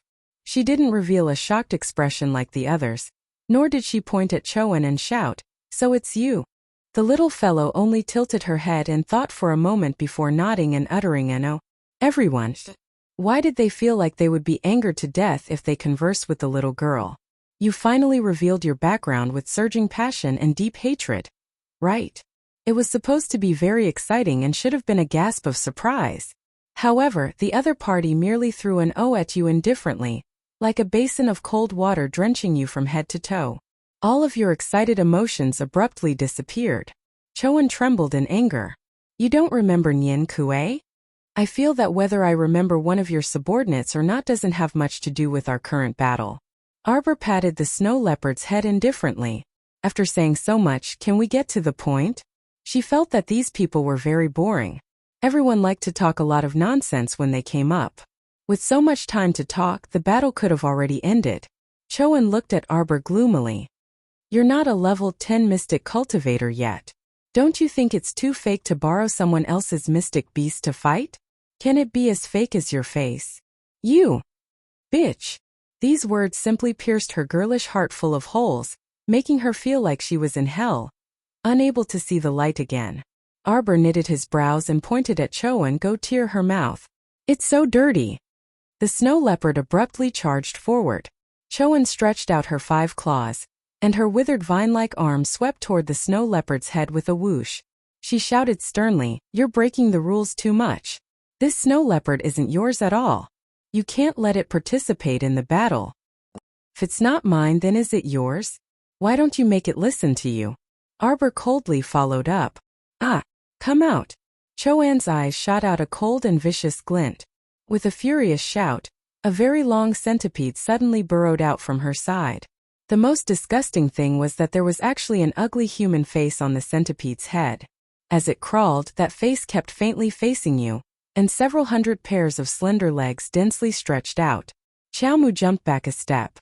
Although her small face was expressionless, her entire body was bristling.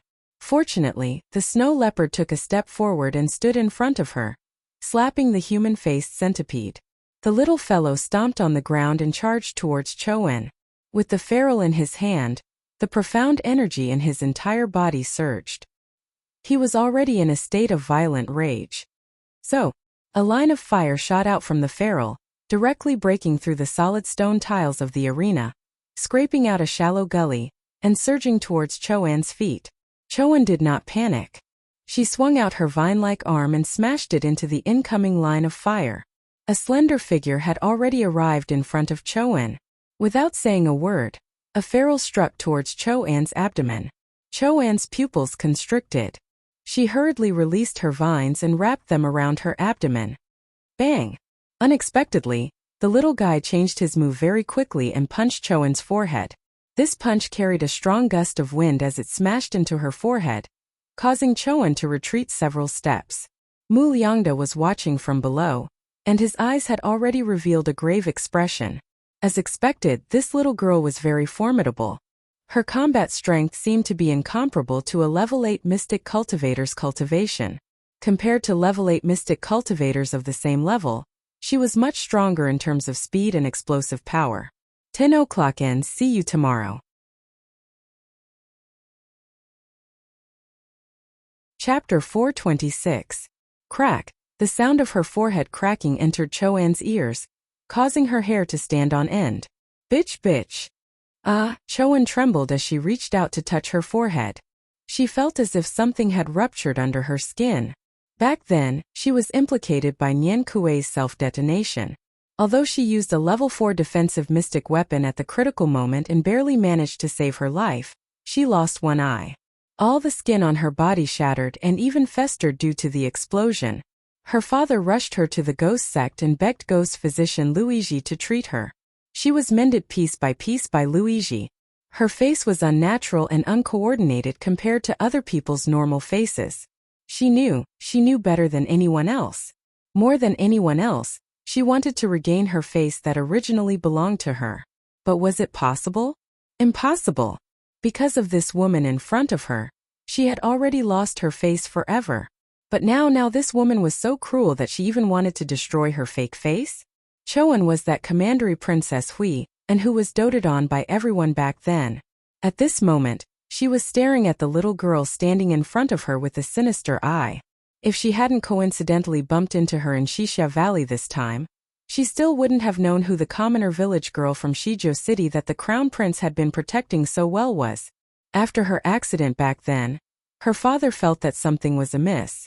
Nian Kuei couldn't have self-detonated for no reason, so perhaps someone was scheming against her behind the scenes. Her father quickly sent people out of the capital to Shizhou City to investigate the whole story. However, not long after, her father secretly came to tell her that the people he sent out were all intercepted and killed by His Highness the Crown Prince. In the future, they probably couldn't send people to Shizhou City to investigate anything. Otherwise, they would definitely infuriate the Crown Prince and cause unnecessary trouble. His Highness the Crown Prince was warning them not to touch that person in Shizhou City again. Ha ha ha ha ha. Commandery Princess Hui, and was laughing so hard that she nearly choked. Suddenly, a piece of dead wood shot out from under her perfectly fine chest lapel and struck Arbor's head. Arbor had been paying attention to this mentally unstable woman. When she was laughing and crying, Arbor was already on guard against her. As a result, this piece of dead wood that suddenly drilled out from under her chest didn't hurt Arbor at all. Instead, it was broken by her with a backhand slap of her ferrule. I didn't expect that my commandery Princess Hui, and of the vassal king of Annan's estate, would have such a day. Huiyan turned her head and looked deeply at Emolian. Your Highness, do you regret it? Emolian's slender brows were completely furrowed. However, Duanyu suddenly jumped up from his seat and shouted, See! I told you that it was your love debt that had implicated our Jojo. Emolian turned to glare fiercely at Duanyu, feeling extremely impatient with this commandery Princess Huiyan. Back then, if the vassal king of Annan hadn't sensed his intentions and immediately sent Hui and out of the capital to become a disciple of the ghost sect, how could he have let this babbling woman off? What an inexplicable woman. She should have known when she started talking to herself and making a move on his chow chow. Karma was a circle. What was wrong with his darling taking revenge on her? Could it be that she was the only one allowed to kill people as she pleased and others weren't allowed to retaliate? Who was she pretending to be the victim for? Chapter 427. Arbor furrowed his brows. For some reason, he felt uncomfortable in his heart when he saw that masquerade woman looking at Emolian with a mournful expression. You're not allowed to look at me and act pitiful. You're not allowed to act. Arbor tilted his head and suddenly shot up, sending waves of mystic energy toward Commandery Princess Hui and below him. The current Commandery Princess Hui, and already struck fear into everyone's hearts. Strips of dead wood actually burrowed out of her body and wriggled as if they were alive. That scene was truly too beautiful, and people could not bear to look at it directly. Master, what's going on? Are demonic cultivators such terrifying existences? Doya covered her mouth with both hands, a trace of horror on her face. Lu Yun shook her head and said no, she shouldn't be a pure demonic cultivator. This ghost faction disciple was originally a mystic cultivator. Some people in this world can't open their mystic meridians and become a mystic cultivator, so they don't hesitate to use crooked methods to merge their bodies with evil beasts and plants to pursue the realm of a demonic cultivator. This ghost faction disciple is already a level 10 mystic cultivator, so she shouldn't be pursuing a demonic cultivator, right? Lu Yun was perplexed after much thought. Yang Shirong also nodded repeatedly on the side. Murong Sun looked at Commandery Princess Huiyan on the stage. At this moment, the area below her neck was completely enveloped by intertwined dead wood. It was as if she was wrapped in a cocoon made of dead wood. Other than her head being intact, every other part of her body could no longer be called a human's. Xiaomu looked down at the puppet inside the withered wooden cocoon from above. Suddenly, she recalled the ferrule in her hand into her conscious and replaced it with a normal bow and arrow. Ha ha ha ha ha. The deadwood cocoon crazily wriggled its body, and its head strangely tilted toward the sky. When it looked at Arbor, a vicious glint flowed through its single eye. Several hundred deadwood shaved out of the cocoon and simultaneously whipped toward Arbor in midair. Whoosh! Whoosh whoosh! Arbor pulled back his bowstring, constantly changing his position in the air. And with astonishing speed he kept shooting arrows at the cocoon. The deadwood cocoon went berserk, and the thousands upon thousands of deadwood roots twisted and lashed at Xiaomu. Floating flash. Arbor's figure instantly disappeared from the spot where he was wrapped in the dead wood. When he reappeared, he was already standing behind the deadwood cocoon. He was still continuously shooting arrows at the deadwood cocoon. He was continuously drawing out a large number of arrows from the purple storage talisman. Everyone had already lost count of how many arrows this little girl had shot. Only Mo Lian, Duan Yu, Bailey Shi, the three peak masters, and the sect master saw it very clearly and calculated it very accurately. 286, 287, 288 arrows. The little girl stopped and held the bow and arrow in midair. She looked coldly at the inhuman thing that kept going crazy and whipping the arena with a withered branch. Ah! Ah! Commandery Princess Hui and had completely sunk into insanity. At this time the little girl suddenly spoke. The human body has 409 acupuncture points. Among them, the 108 acupoints were more important. Now that you're in this ghastly state, I can't even see the acupuncture points below your neck clearly. So, just in case, I shot 288 arrows at you. That's about all the acupuncture points, right? The little girl muttered to herself. Your arrows are useless against me. Commandery Princess Hui and roared angrily. Chapter 428. You'll know very soon whether it's useful or not. Arbor coldly gazed at her. For some reason, Mu Liangda's eyelids twitched inexplicably when he heard the little girl's words. Arbor pulled back his bowstring and aimed at the withered tree cocoon. Explosive arrow. Whoosh! That arrowhead rapidly shot toward Commandery Princess Hui and at lightning speed. Huiyan was enraged, and she abruptly swung the writhing withered tree at the arrowhead. She harshly shouted, "Whimsical bitch! Do you think that a few incomparably ordinary lousy arrows can penetrate my impenetrable body? Ha ha ha ha ha! This is the body of a level 10 mystic cultivator and a demonic cultivator, ha ha ha!" Bang! A clear and crisp sound of an explosion rang out from beneath her body. This explosion seemed to have triggered a song of explosion, and explosions of various sizes immediately resounded in Commandery Princess Hui An's body, which was like a cocoon made out of dead wood. Bang bang bang bang bang. Crack crack. The explosive arrows directly tore open holes in the withered tree cocoon, and streaks of strange red blood flowed out. Oh, so it can bleed. Arbor nodded in realization and retreated slightly. He stood at the edge of the stage and coolly gazed at Commandery Princess Huiyan, who was continuously exploding. The surroundings were already dead silent. The scene before them was truly a bit horrifying. Commandery Princess Hui An's transformation into a withered tree cocoon was already shocking enough. But now they were directly watching a withered tree cocoon explode inch by inch in front of them. The flesh and internal organs inside all flipped out and fell to the ground piece by piece in a sea of red and white. It was quite visually stunning. Every explosive arrow would explode after hitting the target, but Arbor controlled his previous 288 arrows so that they did not explode. It wasn't until the last arrow that triggered the universe that Commandery Princess Huiyan enjoyed. At the same time, it was the refreshing feeling of having such a large number of explosive arrows explode in her body. The scene was truly too beautiful. No one dared to keep staring.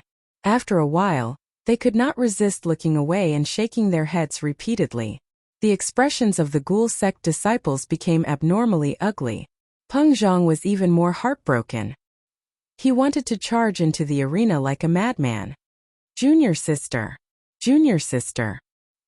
He did not expect his junior sister to do such a crazy thing in the competition. It was all because of this little witch in front of him. It was all because of her. Senior apprentice brother Peng Zhang. Senior apprentice brother Peng Zhang. You can't go. A few Ghost faction disciples held him down and secretly raised their eyes to look at Elder Ghost, who had an ugly expression on his face.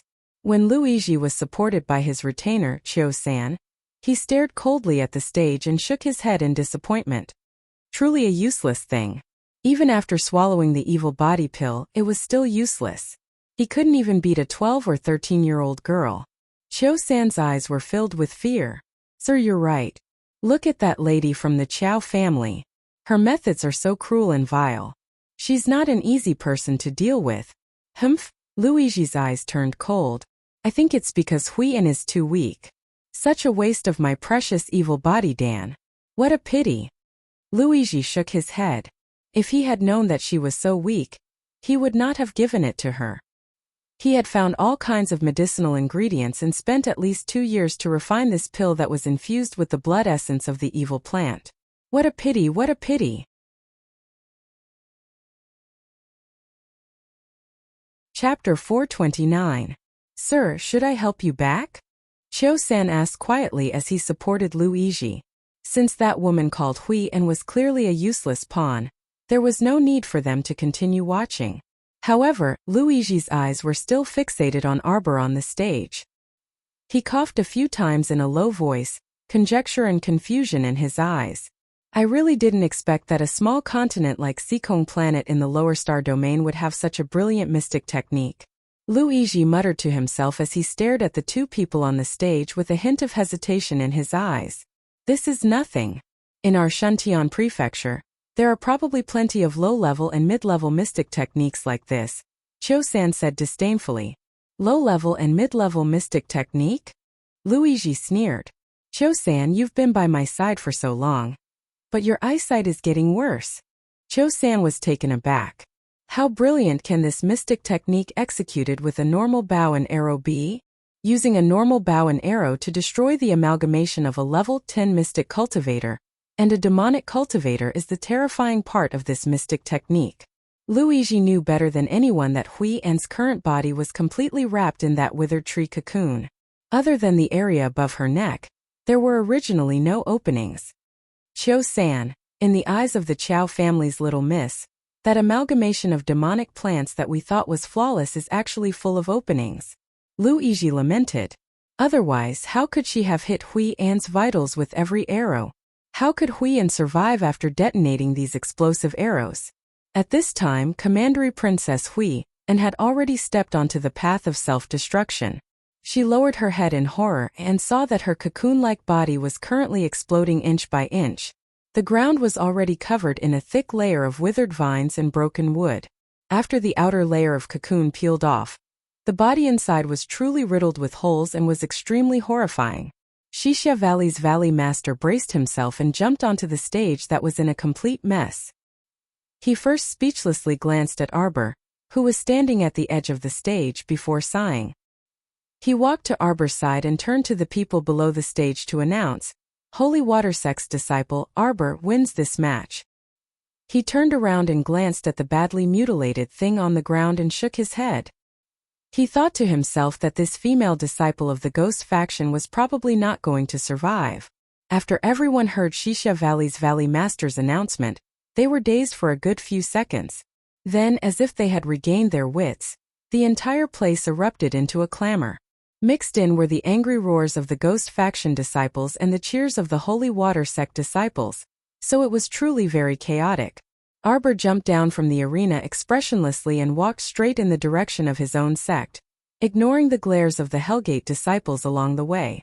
No one knew that under that stoic face of hers, there were also some small fluctuations in her mood.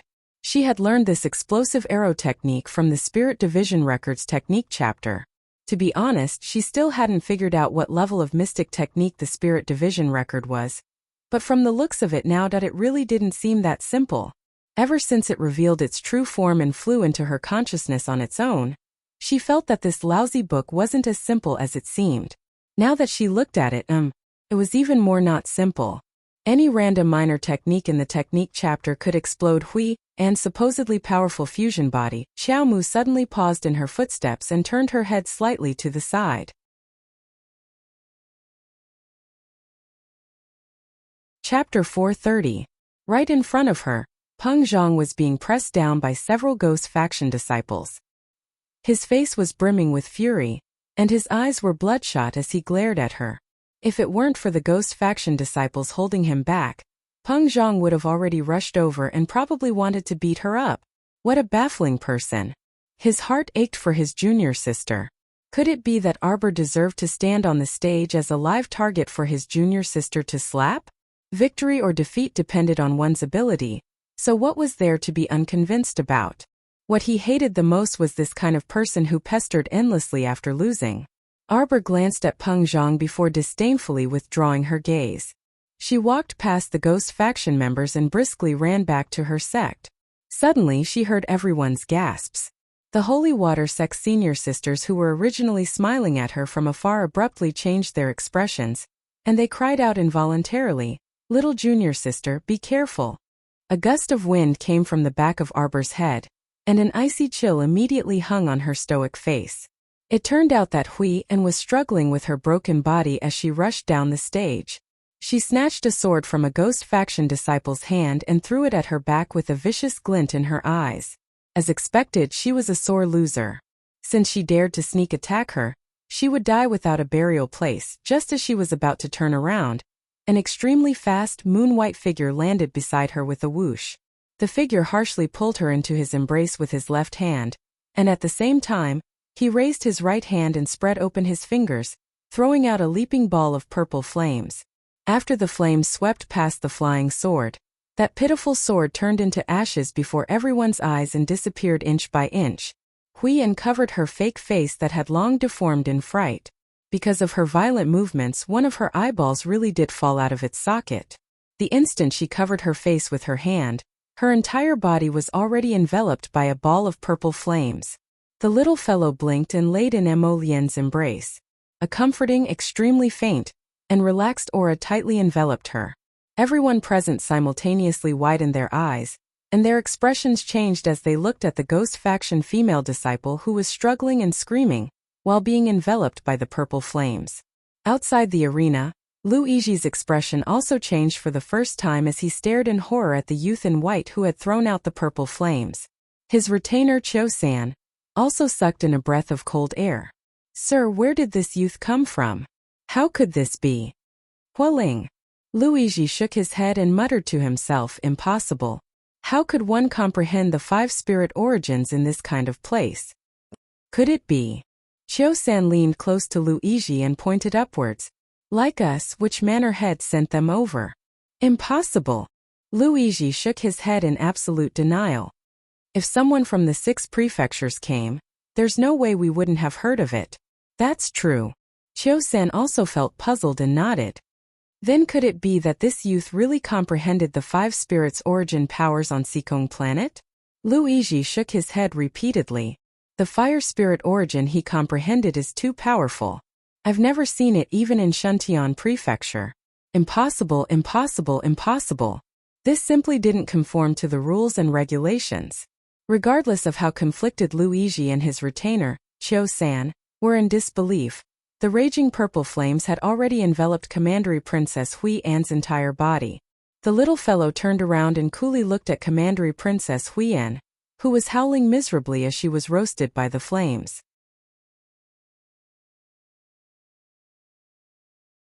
Chapter 431.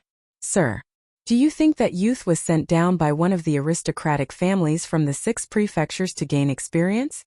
Qiu San still didn't believe that someone could comprehend the fire spirit's origin at such a young age in this insignificant Seikong planet in the lower star domain. If that was true, then what kind of frightening talent was that? Luigi didn't say anything else and silently stared at the stage for a while before turning around and quietly leaving with his attendant Qiu San. He could only rejoice that he had only given a demonic body pill, and not a level 12 mystic breakthrough pill. Otherwise, his losses would have been even greater. Huiyan wasn't of great use.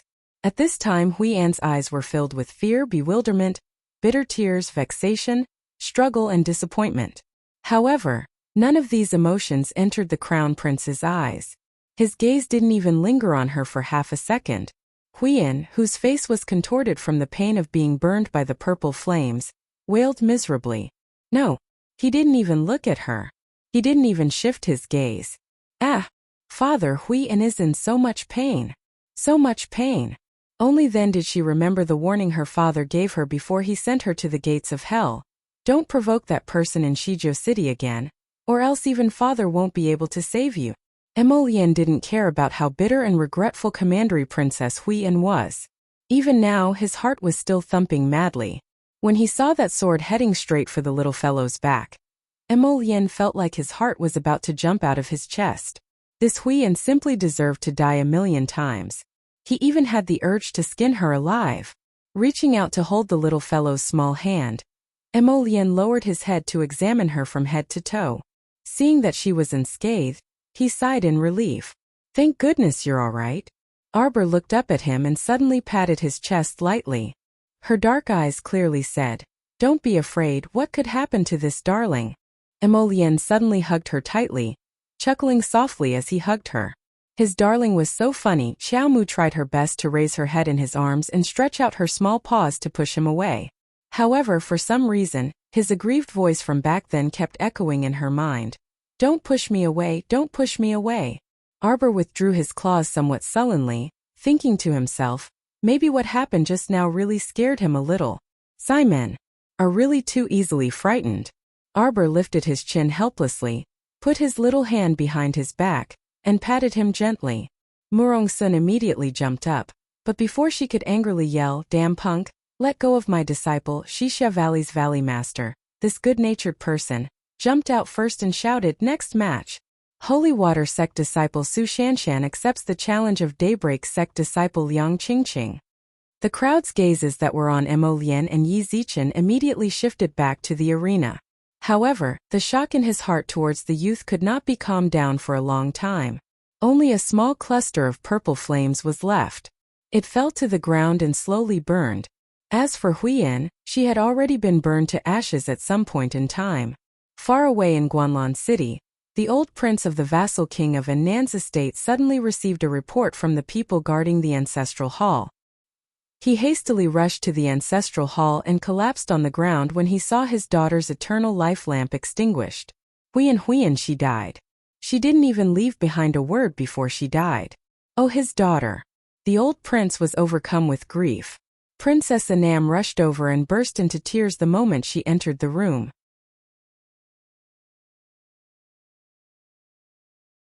Chapter 432. Your Highness, what exactly is going on? Tell me what happened, tell me. Princess Anam felt like her heart was about to shatter. She only had a son and a daughter. Her eldest son was away most of the time, while her daughter was a caretaker. Several years ago, an inexplicable self-explosion destroyed her daughter. She had asked her husband countless times what happened, but he refused to tell her.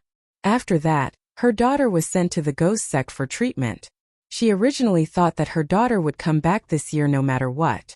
Who would have expected that after waiting for so long, she would end up seeing her daughter die before her own? Princess Anam was infuriated, and she pulled the old prince to continuously interrogate him about the matter. The old prince remained silent from beginning to end, causing Princess Anam to be so anxious that she paced around him in circles. Say something. My daughter died tragically, but as her mother, I don't even have the right to know? The vassal king of Nan looked at the princess consort and sighed deeply. I will send people to investigate this matter. Is it related to that self-explosion several years ago? The princess consort was unable to restrain her anger. You still won't tell me why that person self-exploded. Tell me, did someone deliberately frame my Huiyan? Princess consort, it's not that I don't want to tell you. You won't benefit from knowing this matter. The vassal king of Nan understood his princess consort too well. She was used to making her own decisions and couldn't tolerate a grain of sand in her eyes. She was already so strict with those concubines and concubines' daughters who didn't pose any threat in the inner court, let alone if she knew that the self-explosion back then was entirely due to someone else's revenge after Hui An's willful and reckless behavior. She had doted on Hui An since she was young, so she wouldn't find fault with herself when something happened and would definitely blame it all on the other party. If she knew that the crown prince also had a hand in the back, with the princess consort's personality, she definitely wouldn't take things lying down. He understood His Highness too well. He usually looked gentle and cheerful and didn't seem to get angry, but once he wanted to deal with you, it definitely wouldn't be as simple as killing you. He would definitely dig deeper and uproot you. Several years ago, it was he who made a prompt decision to withdraw quickly and immediately send Hui An out of the capital. Otherwise, Hui An would probably have died back then. My Wu family is not to be trifled with in Guanlan City. What are you worried about, Your Highness? Tell me. The princess consort questioned angrily. Recently, the Duan family has been choosing noble ladies for the second son of the third branch. If you have time, bring a few more maidservants to visit the Duan family. The old prince straightened out his mood, stood up, and left after saying this. King consort Wu Hongma coldly watched as the vassal king of Nan walked out. She gnashed her teeth and said, Do you think I won't be able to find anything if you don't say anything? Huiyan, don't worry. Mother will definitely avenge you. Whoever dares to touch you, Mother will turn their entire family into ashes. Eternally lost. My Zhou's section break. After 1.5 days of competition, the top 20 were decided. Disciples from the 3 sects and 5 groups were selected. However, among them the Ghost sect suffered the most. Among the 3 sects, the Holy Water sect and the Heavenly Tao sect had 4 disciples each. The Daybreak sect had 3, the Purple Firmament faction had 4, and the Omni faction and Myriad faction had 2 each. Only the Ghost sect was the most pitiful, with only Peng Zhang being selected. Moreover, during the competition, Peng Zhang's level 10 Mystic Beast, the thousand-faced venomous spider, had bitten many people from the other sects, causing Arbor to be very busy with detoxification. How infuriating! It caused her to have to save people while watching the competition. Peng Zhang had made countless enemies now, and even the other members of the 5 groups hated him to the core.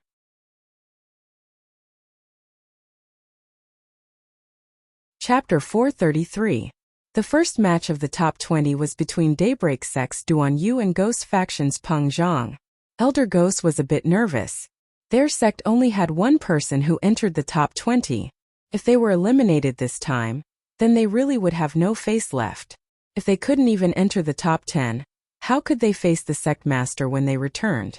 They would most likely be hacked to death by the sect master. Peng Zhang, you have to do well. Elder Ghost silently cheered for Peng Zhang in his mind. Peng Zhang coldly looked at the youth who was slowly walking up the stage with his arms folded. The youth was wearing a brocade robe and long shoes. He held a raven bone fan in his hand, and his face was as handsome as jade. Duan Yu was wielding a weapon. This was her first time seeing a youth wielding a weapon. Arbor's eyes brightened slightly. This was definitely the rhythm of beating Peng Zhang to death. Not bad, darling Xiao liked it. This Peng Zhang should have died long ago. He bounced around endlessly and made her so busy. Peng Zhang released the thousand-faced venomous spider. As soon as it was released, the thousand-faced venomous spider excitedly crawled around his feet, hissing as it brewed its venom. Summon your mystic beast, Peng Zhang said haughtily. Duan Yu sneered. Do I need to summon my mystic beast to deal with you guys? Don't joke around. He didn't say anything else and flung the raven bone fan out. The raven bone fan abruptly flew in front of Peng Zhang, but it was blocked by the mystic energy Peng Zhang channeled, unable to advance even half an inch. Peng Zhang sneered and was about to mock when his pupils abruptly contracted. Countless specks of cold light flew out from the raven bone fan and whizzed towards Peng Zhang's surroundings before exploding in succession. Peng Zhang's expression abruptly changed. He mustered all the mystic energy in his body to launch a full-scale defense, but how could he make it in time? How could he have known that this punk would use a killing move as soon as he started? He didn't give the other party any time to prepare. This was not an ordinary concealed weapon. When the cold light exploded on his body, he could clearly feel that every bit of the cold light that flew out from the black bone fan contained a strong, profound energy. The mystic energy he used to defend himself was completely unable to block the specks of cold light flying out of the raven bone fan. Peng Zhang could feel that the defensive power around his body was weakening, and he could only activate his profound energy in a fluster to protect his body. He even shouted angrily, "Thousand-faced venomous spider!" Hiss! The thousand-faced venomous spider swiftly crawled towards Duan Yu's leg. In the blink of an eye, the raven bone fan flew back into Duan Yu's hand. Duan Yu leaped, and his slender figure streaked across the air like a shadow. His long, loose hair suddenly swayed slightly. Hundreds of cold lights suddenly shot out from his hair and pounced on the thousand-faced venomous spider on the ground. Hua! Everyone watched nervously, and many people couldn't help but stand up. Elder Ghost's face was even more ashen. His fingers that were pinching the armrest had already turned slightly purple. "You've done well, Peng Zhang. You're the only one left in this sect." After Duan Yu closed the raven bone fan in his hand, he flicked it slightly with his raised wrist. The black bone fan abruptly transformed into a long sword. Following the youth's figure, it was suddenly delivered to Peng Zhang's throat. The blazing sun was like fire, the sunlight shining down. At that moment, everyone felt as if the youth's figure that was suspended in midair had become transparent. The long sword slashed open Peng Zhang's neck. Peng Zhang turned pale with fright as his eyes bulged. He only heard cracking sounds coming from his throat, as if something warm was slowly flowing out. Bam! Peng Zhang powerlessly crashed to the ground. Dejected, Elder Ghost drooped his head down, laying down on the stool in defeat.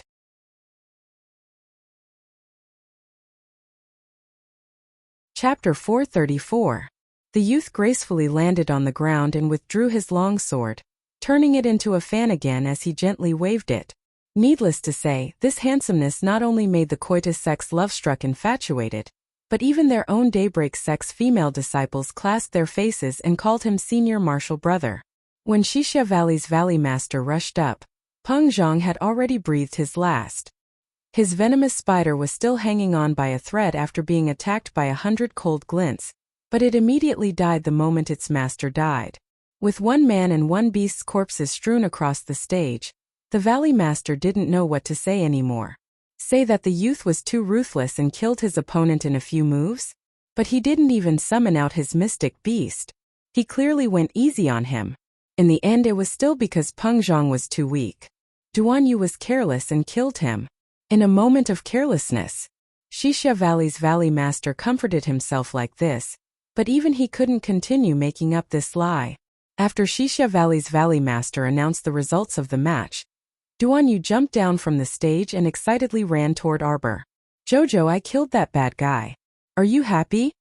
Duan Yu's question caused the Ghost faction disciples' faces to darken. "Happy," Arbor replied bluntly. "Humph."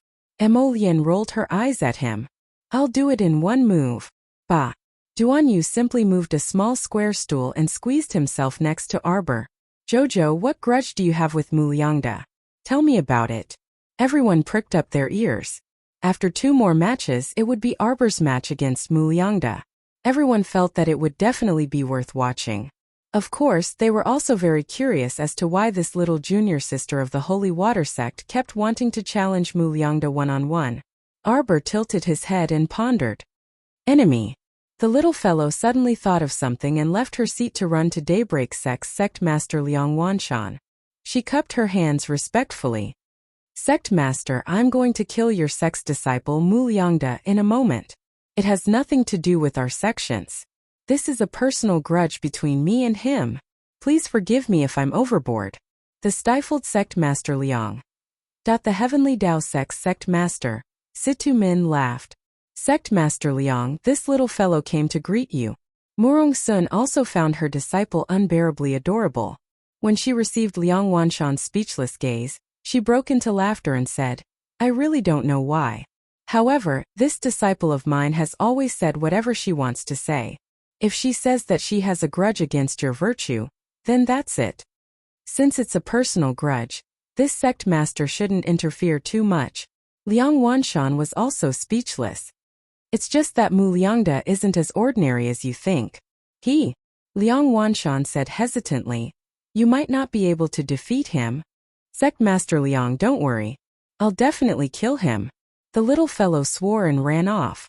Liang Wanshan had a stifled look on his face. Why am I getting more and more worried? Everyone burst into laughter.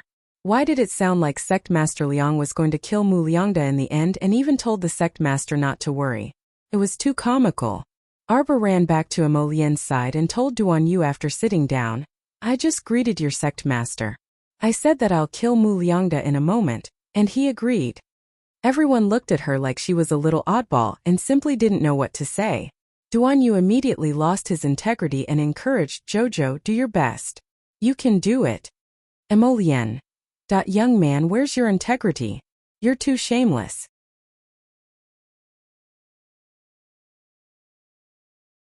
Chapter 435. For the next two matches, they stopped after a certain point and were relatively harmonious. Xue Xiao and Bailey Shi fought, and Bailey Shi won. Wei Nanfeng and a Purple Firmament faction disciple fought, and Wei Nanfeng won. The fourth match was Arbor and Mu Liangda's match. The two were silent the entire time as they ascended the stage. They looked at each other and didn't speak for a long time. I heard that you're also a talisman practitioner? Let me experience it. It was rare for Arbor to be in the mood to speak before the battle. Mu Liangda's face was gentle as he courteously bowed to Arbor. Little junior sister, you should make the first move. You can summon that snow leopard of yours first. Just use the talismans when I tell you to. You like to talk so much nonsense. If you won't use it, I'll use it. Arbor swung her hand, and a row of talismans flew out and suddenly leaped in front of Mu Liangda. Mu Liangda's eyes abruptly constricted. He raised his dumbfounded face and foolishly looked at the little girl who suddenly made a move. What was going on? Mu Liangda was truly dumbfounded. Ever since he left Guanlan City's main residence, he really hadn't seen anyone who could throw out so many talismans in one go in all these years. His first thought was, is it fake? However, that row of talismans all gathered around him and abruptly tightened. Binding Talisman Matrix. Our dear Qiao Mu had long planned out how to deal with this Mu Liangda. Wasn't this person a talisman practitioner? Then she would use talisman matrices to deal with him, and let him die a worthy death. However, she seemed to have overestimated this Mu Liangda. Staring at Mu Liangda, who was flustered in the binding talisman matrix and continuously using his shoulder and elbow to strike left and right, Arbor's eyes narrowed in displeasure. She asked in an extremely dissatisfied tone, are you really a talisman practitioner? Why can't you even crack such a simple binding talisman matrix? This kind of binding talisman matrix was one of the more basic types of talisman matrices, and it only used beginner talismans. Even so, she could make Mu Liangda, a talisman practitioner, into such a sorry state? Arbor couldn't help but suspect that the person in front of her might just be a fake. Mu Liangda's expression truly changed. Binding Talisman Matrix. This was actually the Binding Talisman Matrix that Patriarch once sighed and yearned for? Why did this girl know how to use talisman matrices? What's going on? None of the talisman patrician families in Guanlan City knew how to use the talisman array. How could this young lady use it? Mu Liangda couldn't believe his eyes. Moreover, from the girl's tone, it seemed that this binding glyph array was only the most basic glyph array to her. Who was she? Hurry up and use your talisman. Arbor glared at him unhappily. You don't have to go easy on me. Which eye of yours saw me going easy on you? Thus, a hilarious scene appeared on the stage. The little girl stood at the side of the stage and glared at Mu Liangda, who was trapped in the binding talisman array. What are you doing? Come out. Mu Liangda was speechless. Under the little fellow's repeated urging, he couldn't help but say angrily, "Little girl, don't go overboard in everything you do. Even if our patriarch were to come, he might not be able to immediately decipher this talisman formation of yours. What's more, it's just me." Xiao Mu creased her brows, truly dissatisfied to the extreme in her heart. She had originally thought that if this guy was a talisman expert, she wouldn't kill him first. She would first exchange a few pointers with him, then kill him. Hearing him say this, she felt uncomfortable all over, and the fury in her heart surged. "You big liar. Go to hell." Countless talismans flew out with a whoosh. He even said that he was a talisman practitioner? This stinky, shameless liar. Just looking at him made her angry. How dare he lie to her? What a waste of time. Everyone.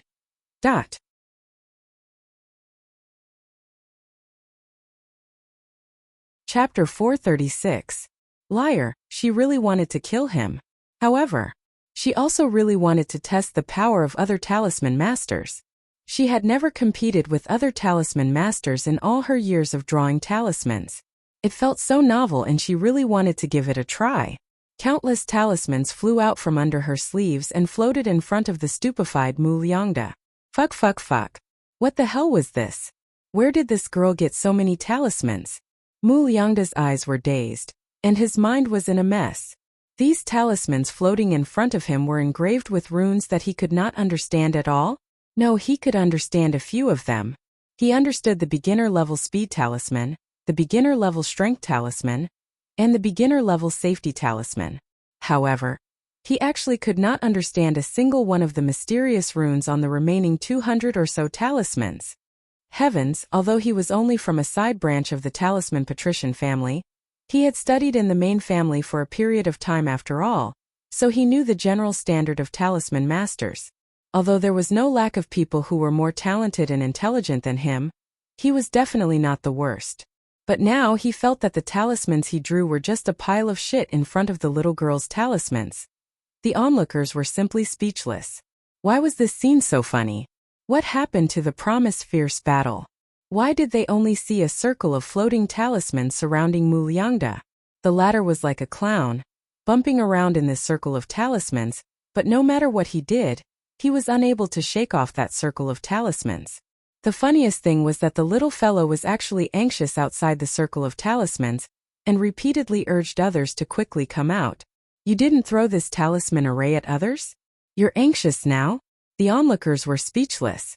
They asked themselves honestly, if any of them were in Mu Liangda's position, they would definitely not feel good and would definitely be driven crazy. "Take out your talismans, hurry up!"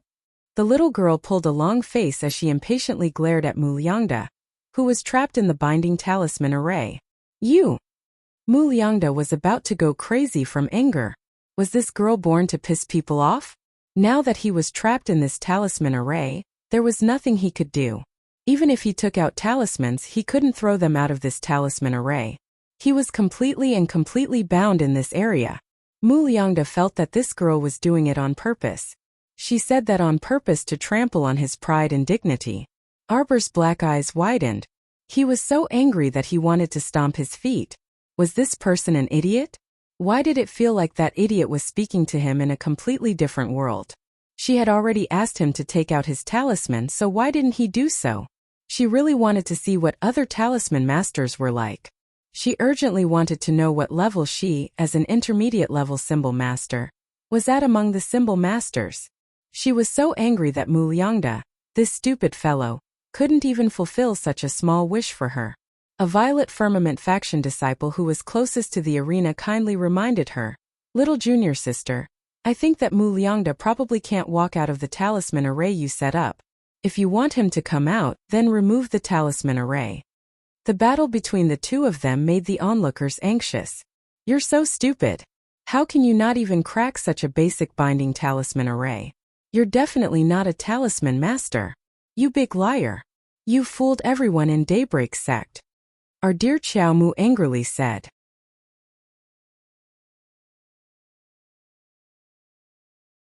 Chapter 437.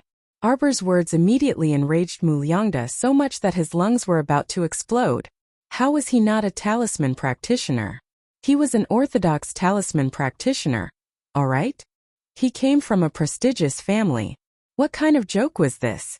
Mu Liangde furiously took out 7 to 8 talismans from his inner world and flung them one by one at Arbor. I'm a talisman practitioner. I'm a talisman practitioner from Guanlan City's Mu family. What would a little girl like you know? Arbor scooped up those yellow talismans and carefully examined them one by one. She was so angry that she threw them all to the ground and stomped on them indignantly. You liar! I knew how to draw these lousy beginner-level talismans when I was 7 years old. You still want to lie to me? You clearly stole these beginner-level talismans from who knows where. And you still dare to say that you drew them yourself. Shameless. Mu Liangde widened his eyes. However, the onlookers only felt that this scene was extremely exciting. From little junior sister's words, they completely understood one thing. She knew how to draw talismans when she was only 7 years old and was still a baby. Of course, Mu Liangde also understood. He stuttered in shock. You? Who is your master? Arbor looked at Mu Liangde with disappointment. Her wish to spar with a talisman practitioner was completely dashed. Fortunately, she actively accepted the challenge last night, and even drew 200 different talismans. What use was that? She had already completely lost the mood to talk now. Emolian was all too familiar with this expression of hers. With one look, she knew that the little fellow wouldn't be able to talk anymore. Sure enough, she suddenly released her small hand and threw a little chick into the air. At the same time, she summoned a pharaoh from her conscious and swung it straight at Mu Liangde without another word. The 60 binding talismans moved again and circled around Mu Liangde with a whoosh. Greatly alarmed, Mu Liangde hurriedly dodged and shouted, "Mystic beast, come out!" Shriek. A shrill shriek came from midair, and the large cyan blue bird swooped down and spat out a large cloud of icy mist. In a single exchange, it froze the mystic beast that Mu Liangde had just summoned into a layer of frost. Then it lightly waved its sharp claws. With a soft piu sound, the Xian beast that was sealed in the snow was immediately smashed into pieces by the Qing Luan's claw and fell to the ground. This time, everyone was really shocked. Wei Nanfeng rolled and jumped up from the stool, his eyes staring straight as he subconsciously waved the distinguished scholar fan in his hand, muttering incessantly, "Savage, savage! What kind of Xian beast was this? This little girl is too scary." Amazing, amazing. Princess Mi, who was at the side, slapped her thigh and cheered. This is what a hot-blooded battle is like. Ha ha ha. Mu Liangde's expression completely changed. He suddenly felt a terrifying aura of death approaching. The binding glyph array once again encircled his body. At the same time, the little girl had already raised her fist and rushed in front of him. Boom! A fist wrapped in dense, profound energy directly bombarded Mu Liangde's body. Mu Liangde blocked with a backhand, but due to the binding glyph array, most of his profound energy was restrained and unable to be used. As a result, he didn't even receive the little girl's first punch and directly spat out a mouthful of blood. Like a kite with a broken string, he flew out backwards. The little fellow chased after him and swung her fist again. Another fist wrapped in profound energy. This time it directly hammered a large hole in the arena, trapping Mu Liangde inside.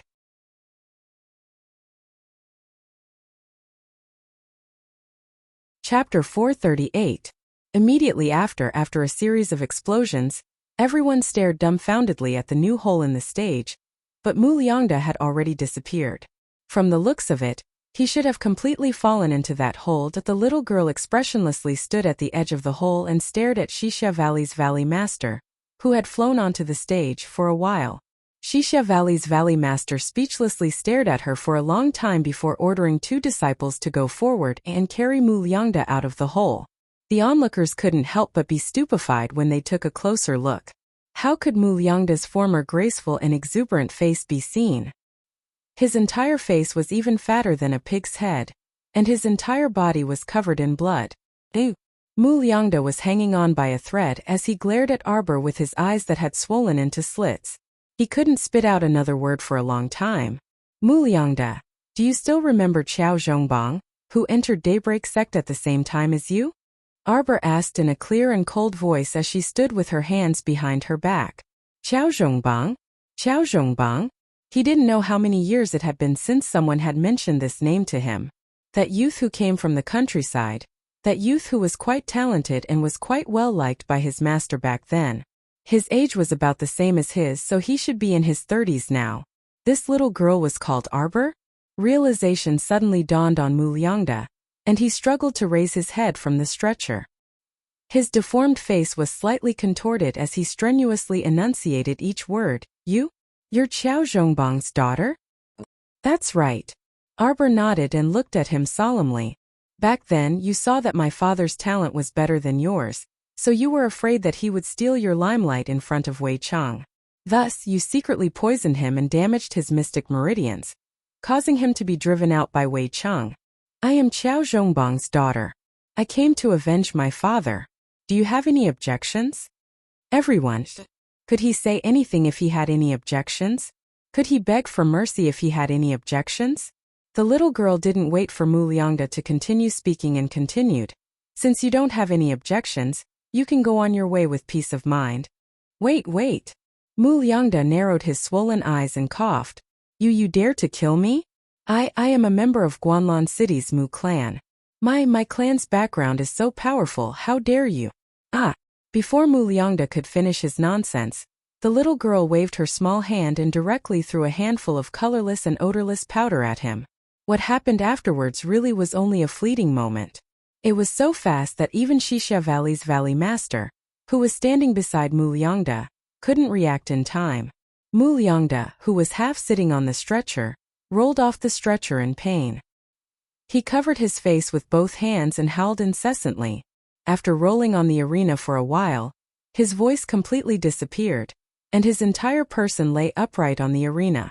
Arbor's small face was stoic as he looked at Mu Liangda and shook his head in disappointment. I thought that you would at least be able to resist for a moment because of your research on poisons. Yet unexpectedly he couldn't even resist for 2 minutes. He reckoned that he had also brought that bag of vicious medicinal powder from his home back then. Did he think that he could be so awesome just because he had a powerful clan background? Wasn't he just a weakling at the mercy of others? Wuxia Valley's Valley Master glared at the little girl in front of him and was tongue-tied for a long time. He couldn't help but say angrily, "Little girl, the results of the competition were already out just now. You shouldn't have poisoned him to death." Arbor blinked. Didn't he die from his severe injuries?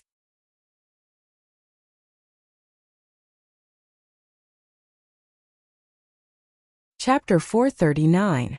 Wuxia Valley's Valley Master was simply infuriated by this child, and glared at her back for a while before ordering people to carry Mu Liangda away. It was just that the deep hole in the arena could not be repaired right away. After the top 10 competition's name list was released, each of the 3 sects had 2 disciples qualified. Just based on the number of people, it was a complete victory. Ghost Faction and Myriad Faction's disciples were eliminated.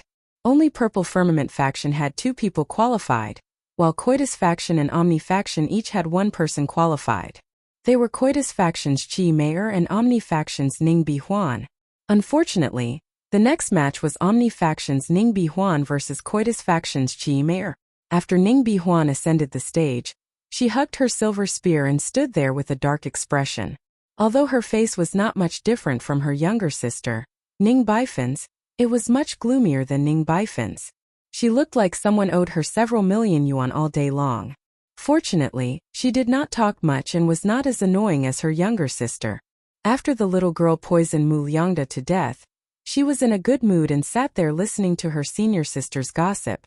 They were talking about Coitus Faction's Granny Witch. I asked around. The reason Granny Witch hated Eldest Antmaster so much was because her face was disfigured by Eldest Antmaster back then. Chang Yushi was like an information broker, showing off the first-hand information she just obtained. Where did you ask around? As Morong Sun's eldest disciple, Su Shanshan did not know her master had such a story. Xue Xiao couldn't resist laughing. Where else could she ask around?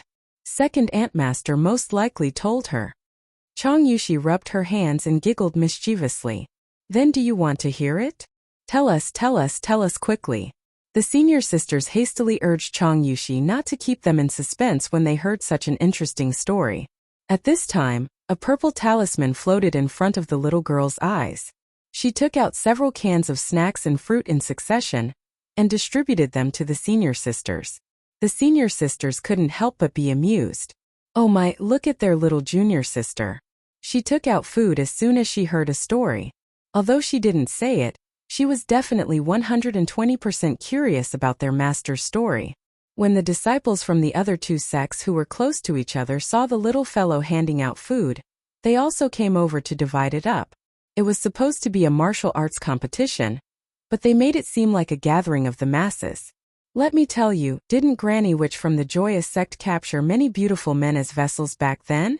As he said this, his finger continuously pointed at Situ Wei Nanfeng Duan Yu and the others who had come forward. People like this, they're definitely targets for Granny Witch to capture. The handsome men all had innocent looks on their faces. The demonic art she practices is to absorb people's yang energy. The little girl silently took a bite of the apple and raised her head to look at Chang Yushi, who was getting more and more ridiculous with her words. She silently turned her head away. Mo Lian couldn't help but laugh as she glanced at her. She raised her hand to remove a small piece of fruit peel from the corner of her lips. In short, she's using people as vessels to refine that thing in other people's bodies, such as profound energy, to increase her own profound energy. It's said that it can even preserve her youth and beauty. Chang Yushi finally hit the nail on the head and vividly described. That night, it was a dark and windy night. Granny Witch captured several beautiful men, and was at the critical juncture of absorbing their mystic energy. Eldest Antmaster suddenly broke through the window and entered.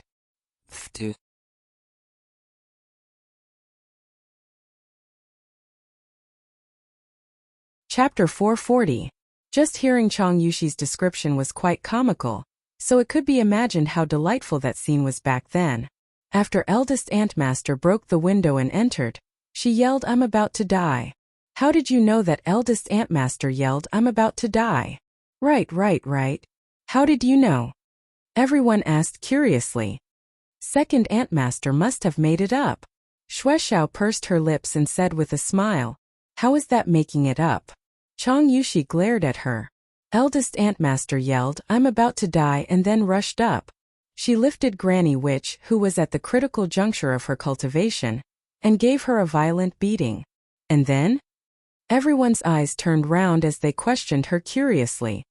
What else is there? Apparently, Eldest Antmaster broke Granny Witch's cultivation on the spot. Her fair, tender and juicy face turned into her current appearance in minutes. Chicken skin and crane hair tsk. She's very different from her past self. Chang Yushi spoke too loudly. So much so that Granny Witch and the rest all heard her, and they shot stern gazes in their direction. The Holy Water sect's senior and junior sisters stuck out their tongues in laughter. They all pretended not to see the coitus faction's man-eating expression and averted their gazes. Everyone lowered their voices and continued to laugh and chat for a while. They all thought that it was no wonder Granny Witch looked like she wanted to eat someone when she saw Eldest Antmaster. Turned out that there was such a thing going on. At this time, after everyone finished gossiping, they finally discovered that Ningbi Huan had been standing alone on the stage for quite a while. At this time, Ningbi Huan hugged her silver spear and asked impatiently, "Is that coitus faction's Chi Mayor coming to compete or not? If she doesn't want to compete, then treat it as a forfeit and directly announce the results." However, Granny Witch's expression was very unsightly. Her expression was already unsightly enough when everyone in the Holy Water sect knew about her gossip just now. At this time, Mayor only went to relieve herself, but she was even more displeased that she still hadn't returned. After a while, when Ningbi Huan was already so impatient that she wanted Xixia Valley's Valley Master to announce the results again, a figure wrapped in a black cloak suddenly jumped onto the stage. At first glance, Granny Witch discovered that the person under the cloak wasn't her disciple Chi Mayor. She stood up at once and berated with a slightly grave expression, "Who are you? You're not Mayor. What did you do to Mayor?" The people from the other sects were naturally not familiar with Chi Mayor. When they heard what Granny Witch said, they could not help but feel a little strange. Why were there still people rushing to replace Chi Mayor in the arena to fight Ningbi Huan? Ningbi Huan wasn't an easy bone to chew on. However, the person on stage didn't say much, and directly sent out a wave of profound energy towards Ning Bihuan. Ning Bihuan raised her eyebrows. She raised her silver spear and charged forward. The two of them exchanged dozens of blows. Ning Bihuan curled her lips and coldly said, "Who the hell are you? You're not a disciple of Coitus sect, are you?" The person who came did not make a sound. However, Murong Sun had already recognized the person at this time. Her face instantly darkened, and her complexion was quite unsightly. Yang Shirong looked at her expression and asked curiously, "What's wrong, senior sister?" "It was Ling Min," Murong Sun said coldly. "What?" The two peak masters couldn't help but feel slightly surprised. They all knew that Murong Sun did not bring Yi Lingmin with her on this trip, so her sudden appearance meant that she escaped from Sky Peak's Duantian Cliff.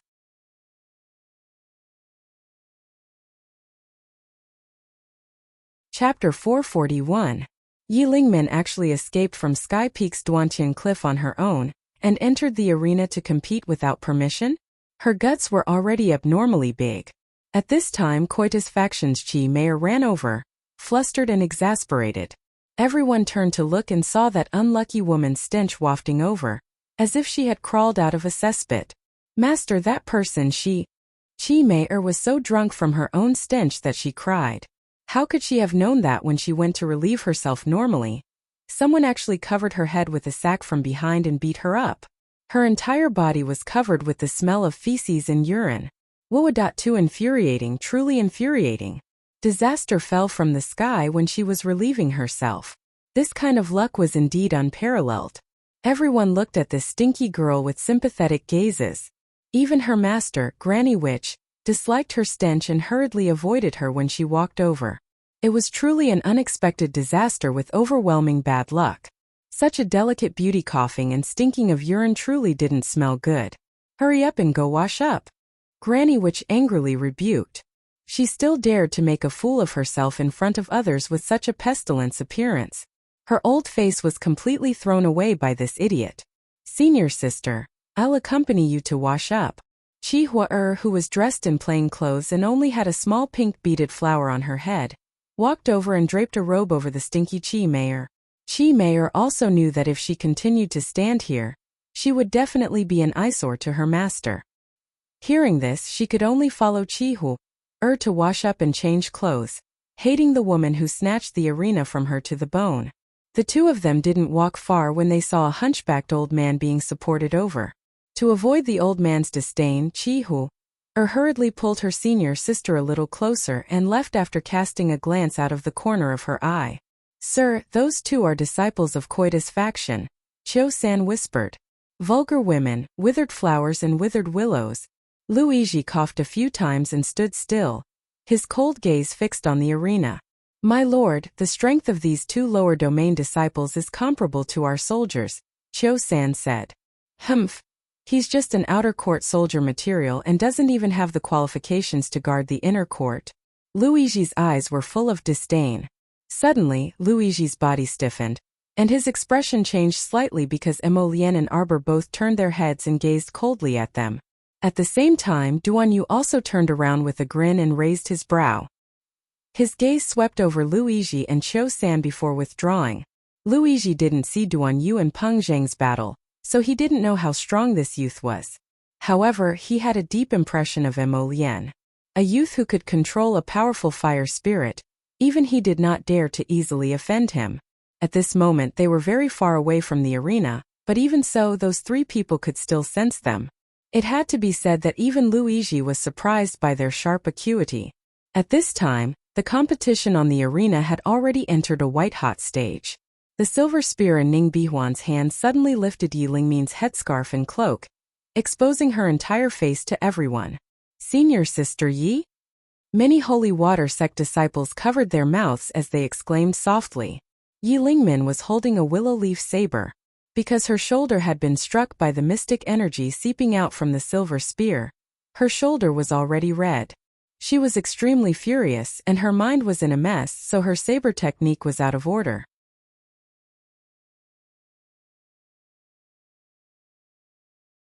Chapter 442. She did not spend so much effort to participate in the competition to lose to this woman in front of her. She wanted to prove to her master that not choosing her to participate in the competition was absolutely a wrong decision. Ning Bihuan creased her brows and coldly said, "Admit defeat. I don't want to take your life, so leave the stage yourself." With a shake of her silver spear, she directly sent Yi Lingmin flying. Yi Lingmin rolled 3 times on the stage before plopping down on the ground. Her eyes revealed her unwillingness to admit defeat, and she ferociously glared at Ning Bihuan. "You think you've won for sure?" The two of them did not summon their mystic beasts from beginning to end, as if they had made a pact together. Ning Bihuan shook her head. "You're a holy water sect disciple, right? You didn't go through the early stages of the competition, and directly skipped levels to participate in the finals. This is already against the rules. I didn't bicker with you, so you should quit while you're ahead. I'm telling you, you can't win against me." Yi Lingmin's stubborn temper flared up, and she suddenly flipped her hand, pinching a small bottle in her hand. The eyelids of the 3 peak masters sitting in the front seats all twitched. Murong Sun's face darkened, and she had just shouted Lingmin when she saw Yi Lingmin uncorking the bottle and drinking the 3 drops of holy water she had preserved until now in one gulp. Holy water sect disciples all knew that holy water was most effective and improved the fastest when it was consumed for the first and second time. Yi Lingmin had been reluctant to consume it a second time, and had been accumulating holy water the entire time. Every time she asked Lady Holy Water for more holy water, she would preserve it until today. She swallowed it all in one gulp. The 3 peak masters' expressions were abnormally unsightly. Soon, all the mystic energy from all directions gathered above Yi Lingmin's head, forming a small vortex of stars that continuously gathered inside her body, until it completely erupted. Yi Lingmin advanced in front of everyone's eyes. Everyone's eyes were filled with intense incredulity. Everyone knew how difficult and dangerous it was for a great level 10 mystic cultivator to advance to a great level 11 mystic cultivator. But what happened just now? Why did Yi Lingmin suddenly break through the barrier of great level 10 mystic cultivator? Before everyone could react, Yi Lingmin had already jumped up on the spot and energetically swung her saber. The lancet spun in the air and whooshed towards Ning Bihuan. Ning Bihuan's silver spear flew up.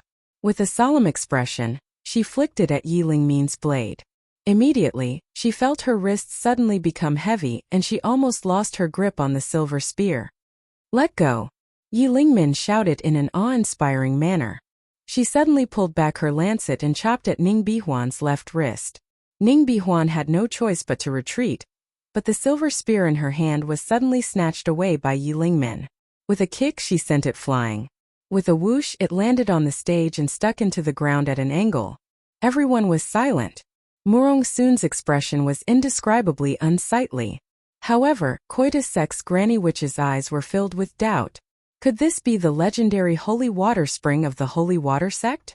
Its effects were truly so good that one could immediately advance from a level 10 great mystic cultivator to level 11 after drinking a mouthful, crushing Ning Bihuan, who was also a great level 10 mystic cultivator, in a matter of minutes. The godly water was really that effective. "I won." Amidst the silent audience, Yi Lingmin raised the lancet in her hand above her head and shouted. On the side, Ning Bihuan clutched her chest and silently glanced at her. She directly walked to her silver spear and pulled it out from the ground. Then she swiftly jumped off the stage and left.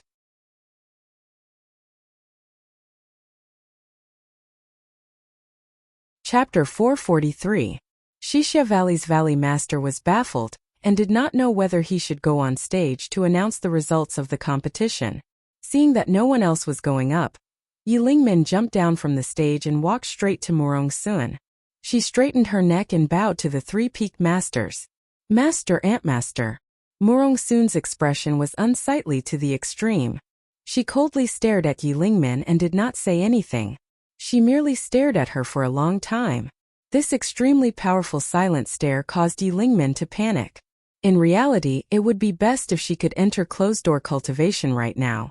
In order to win the competition just now, she swallowed 3 drops of holy water at once and forcefully raised her cultivation to level 11 Great Mystic Cultivator, obtaining an overwhelming victory.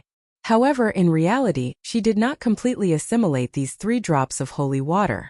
If she wanted to completely stabilize her cultivation as a level 11 Great Mystic Cultivator, She still needed a period of closed-door cultivation. She merely wanted to win too much. She wanted to display herself in front of her master, and obtain her master's approval and affirmation too much. She wanted her master to know that she, Yi Lingmin, her master's third disciple, was not inferior to anyone else. But right now, her master's aloof gaze made her feel afraid from the bottom of her heart. Yi Lingmin quietly called out, "Master." "Lingmin, it's because I don't know how to teach disciples that your willful, reckless, and lawless personality is today." Murong Sun's disappointed gaze made Yi Lingmin's heart tremble. Why was it like this? She won the fight. Why was her master so disappointed in her even though she won? Didn't she win? "Master." Yi Lingmin completely panicked and looked at the other two ant masters in a daze. However, the two people she saw had the same grave expression. "Master." Yi Lingmin wanted to reach out and grab Murong Sun's sleeve. However, Murong Sun pushed her back 2 steps. She dazedly stood there and looked up at her unfamiliar master in a daze. "From today onward, you are no longer my disciple. You are also no longer a disciple of the Holy Water sect. Go," Murong Sun said aloofly. As if struck by lightning, Yi Lingmin staggered back 2 steps and looked up at Murong Sun with tear-filled eyes. She could not help but ask, "Why, master? Why?" Third senior sister, the other disciples of First Peak were also dumbfounded. They wanted to surround Murong Sun and dissuade her, but none of them dared to move when they saw Murong Sun's warning gaze. Yi Lingmin suddenly knelt in front of Murong Sun with a plop and wailed, "Master, master, don't chase me away, master. Disciple was wrong, master. Your disciple was disobedient and shouldn't have run away from Duantian Cliff. Master, please forgive me this once.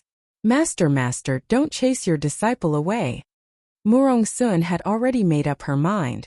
Even if other people came over to put in a few good words for Yi Lingmin, Murong Sun still insisted on expelling Yi Lingmin from the sect. "Master, you can leave. Go back and think about what you did wrong. If you feel guilty in the future, take good care of your former sister when we meet again in the pugilistic world." Murong Sun turned around and did not look at Yi Lingmin again. "Master." Yi Lingmin was completely flustered. She turned around and saw Arbor in a daze. She rushed in front of her and grabbed her arm, begging for mercy. "Little junior sister, help third senior sister. Little junior sister, go beg master. Master likes you the most. If you speak up for me, she will definitely listen to you. Little junior sister, senior sister is begging you, wah."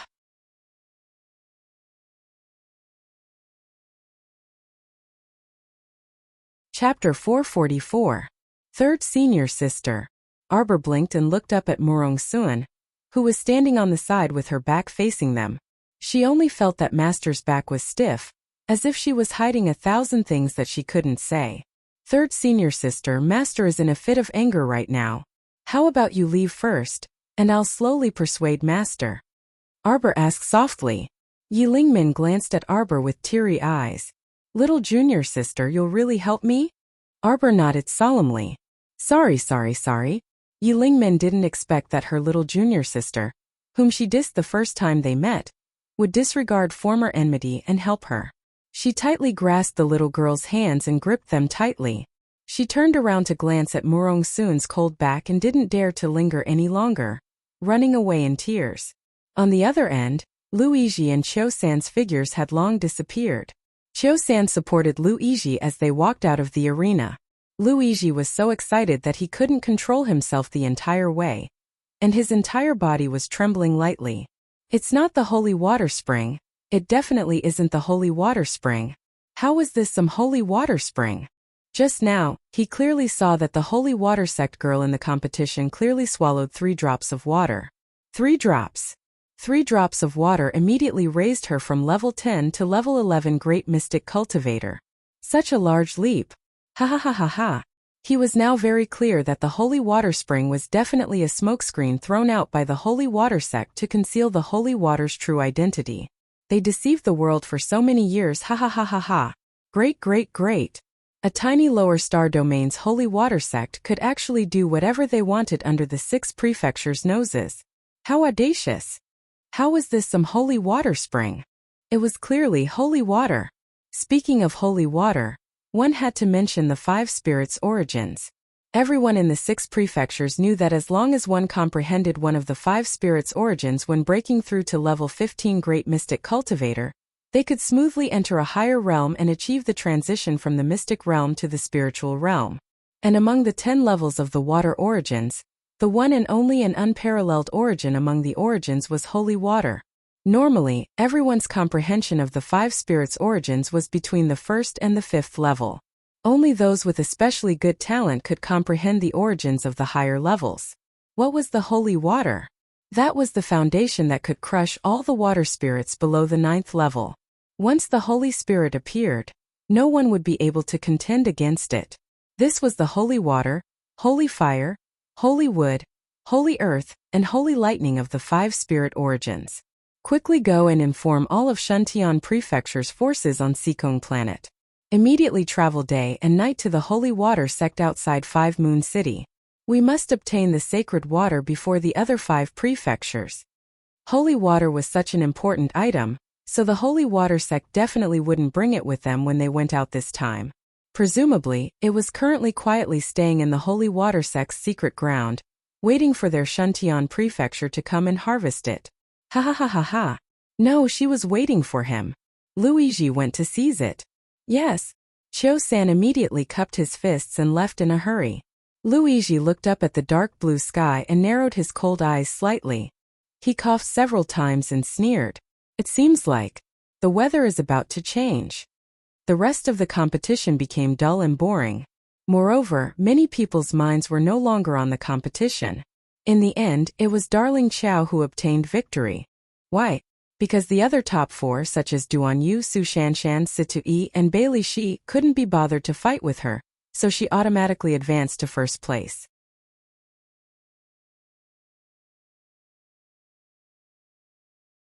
Chapter 445. However, she did not feel excited or joyful at all. In the end, the 3 sects won a complete victory, but there was no joy on the holy water sect's 3 peak masters' faces. When she returned to her courtyard, all the senior sisters ran over to give her gifts. They glorified it by saying that little junior sister had won honor for the holy water sect, so they gave gifts to the champion. Su Shanshan gave her a level 15 mystic dagger, and told her that she took it from Maple Pavilion and that it was quite handy. Arbor's intuition was a bit strange. Her senior sisters all ran over to give her gifts, and they were all very valuable. What happened?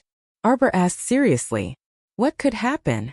Yang Shirong smiled and said, My little disciple, you've been in this sect for so many years, but you've never returned home. How about you go home and take a look this time? Arbor nodded. She also had this plan, but she had more or less assimilated her essence water recently, so she could not suppress her cultivation anymore. She planned to find a place to raise her cultivation before going home. Master, are you still angry at 3rd senior sister? Arbor walked to Murong Sun and tugged on her sleeve. Can't forgive her? You know what kind of person she is. Master always knew that she was unyielding and competitive, but why was she so angry today? Arbor felt that she must have overlooked something. Suddenly, a thought struck her, and Arbor hastily asked, Is it the holy water? Because 3rd senior sister used holy water on the spot and attracted attention? Then what about the sect's master and senior sisters? Arbor only felt that things were a bit off. Silly child, what could happen? Murong Sun said with a smile, Don't let your imagination run wild. Go rest early. The other sects have to leave Dwelling Valley tomorrow morning. We also have to leave.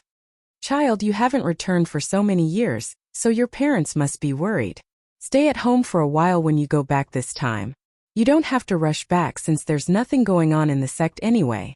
Murong Sun tugged on Arbor's hand and quietly instructed, Being outside is different from being in the sect. Be careful of everything and take good care of yourself along the way. Young Master Emo is here, Su Shanshan said. Arbor walked out a little unhappy. Emo Lien took her little hand and squeezed it. What's wrong? Because I'm leaving tomorrow? Can't bear to part with me? The little fellow was not in the mood to talk and laugh. She looked up at him sullenly. He suddenly thought of something and rummaged through his purple amulet. He took out a small rectangular iron box and threw it to Emo Lien. I don't know how to open this. Emolienne couldn't help but laugh. She lowered her head to look at the small rectangular metal box. It was cast so tightly that there wasn't a single opening. Duan, should know. The little fellow was still a bit sullen. Help me hand it to him so he can study it. If you go back to the sect, then we'll have to go our separate ways tomorrow. Don't leave me with a sour gourd face. The only thing I can't forget is your little sour gourd face. Emolienne suddenly reached out to lift her small face. Chow Chow, give me a serious smile. I really haven't seen you smile in all these years. Arbor rolled her eyes at him. How could she smile for no reason? How about I tell you a joke for you to smile? Emolienne reached out to tease her little face. Go ahead. The little stoic was not happy at all. Once upon a time there was a bad guy called Duan. One day, he was beaten to death by a good person called Emolienne. Arbor.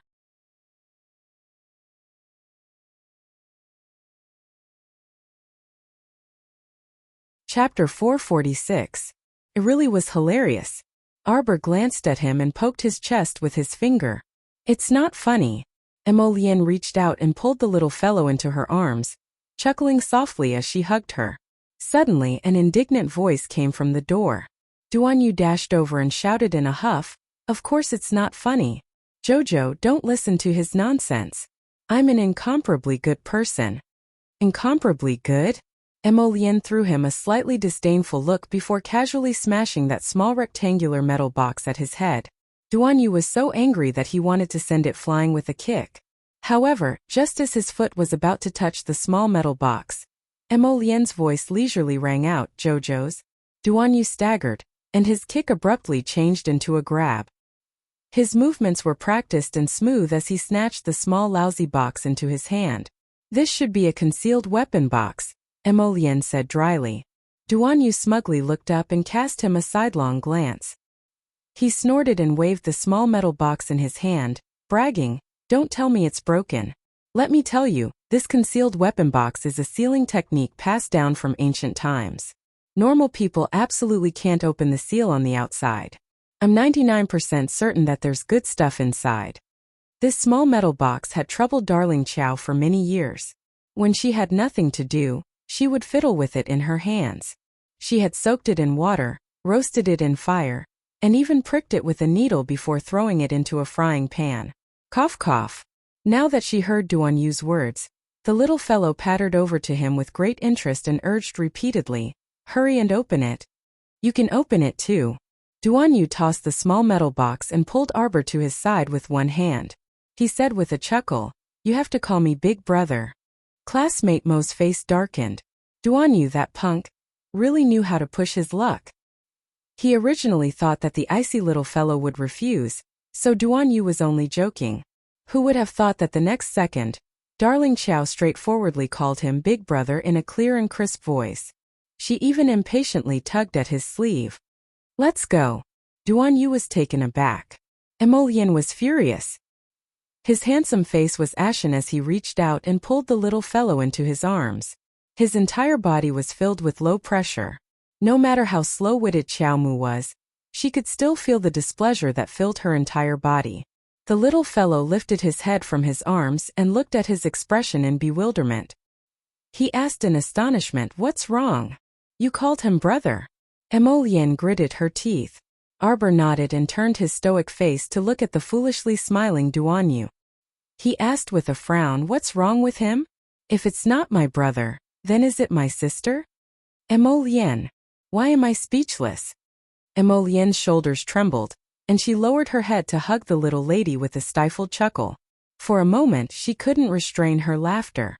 His darling was still young. When Duan returned to his senses and heard this, he didn't know whether to laugh or cry. He glanced at Emolienne and harumphed. "What are you laughing at? If I'm the older sister, then you're also the older sister. TSK, do you think that face of yours is inferior to mine when it comes to pretending to be a girl? Bah, who's a girl? Your whole family is made up of girls. Jojo, let's go. Don't get touchy. Lead the way."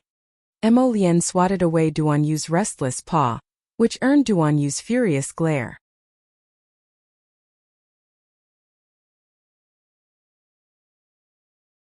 Chapter 447. The three of them shifted to another room and sat down. After placing the small metal box on the table, Duan Yu took out a dozen or so exquisite tools from his inner world. The little girl propped up her cheeks with both hands as she curiously watched Duan Yu work with her dark eyes. She really couldn't come up with something like this. She was a bit angry just thinking about it. With her brilliant brain, she couldn't even open a concealed weapon box. It was truly infuriating. This kind of concealed weapon box that has been passed down since ancient times was sealed by the ancestors using a kind of pouring technique. It can't be opened even if you slash it with a sword, soak it in water, or burn it with fire. When Duan Yu said this, he reflexively looked up at Miss Chow and discovered a strange expression on her face. Duan Yu couldn't help chuckling in spite of himself. Don't tell me you've already used all the methods I've just mentioned. As he said this, he couldn't help coughing several times while stifling his laughter. Darling Chow harumphed and rolled her eyes at him. Ha ha ha ha ha. Duan Yu couldn't hold back his hearty laughter. Blame her for being uncultured. Now that she was being laughed at, Xiao Mu simply turned her face aside. However, she saw that although Emolien didn't laugh out loud like the dunce Duan Yu, he still couldn't conceal the smile in his eyes. That smile was practically flowing out from his pair of slightly curved phoenix eyes. Tisk. Duan Yu controlled his laughter and quickly placated the little fellow. You can't be blamed for being stupid. Our dear Xiao Mu's eyes widened. This darling wasn't stupid to begin with. Only the Duan family of Guanlan City knows a thing or two about this kind of pouring technique. However, they also don't know how to unseal it. That family head of theirs is absolutely stupid. Even after learning concealed weapons for so many years, he probably can't open it. Duan Yu pursed his lips in disdain when he recalled the faces of those people from the Duan family. Arbor quickly urged, "Hurry up and do it. Don't tell me you're going to waste time until daybreak." Duan Yu's smile faded and he lowered his head to take the small metal box in his hand. He took out a small pointed awl forged from ice crystals and lightly fiddled with the four corners of the metal box. She didn't see how he did it, but his movements were so practiced that it dazzled the eyes. There was only a light click sound. There was a small hole in the top of the small iron box that was so tightly sealed that there wasn't even the slightest gap. The three heads immediately gathered together, and Duan Yu simply stood up with a half-bent waist. He turned the small metal box upside down and picked up a small metal bowl in passing. A stream of corrosive liquid flowed out of the small hole, and when it fell into the small iron bowl, it made a sizzling sound. Wow, that hidden weapon master used poison to seal this hidden weapon box. Arbor recalled that she had thrown this thing into the frying pan. Cough, cough, cough. Fortunately, this concealed weapon master's craftsmanship was exceptional. Otherwise, wouldn't Fat Sis's 30-year-old family heirloom have been ruined? Duan Yu couldn't help teasing her when he saw the little fellow's odd expression while his hands busied themselves. What? Did you fry it in a pot of oil? Baby Chow. Why am I suddenly speechless? The two youths looked at her little face and couldn't help but burst into laughter. You really did bomb before? Humph. Arbor propped up her chin with both hands and simply turned her head to the side to ignore them. Duan Yu's movements were rather fast. As he spoke, he had already poured out all the corrosive poison from the small hole. Then he took out a long and thin needle. His eyes were focused, and his movements were extremely slow as he inserted the needle.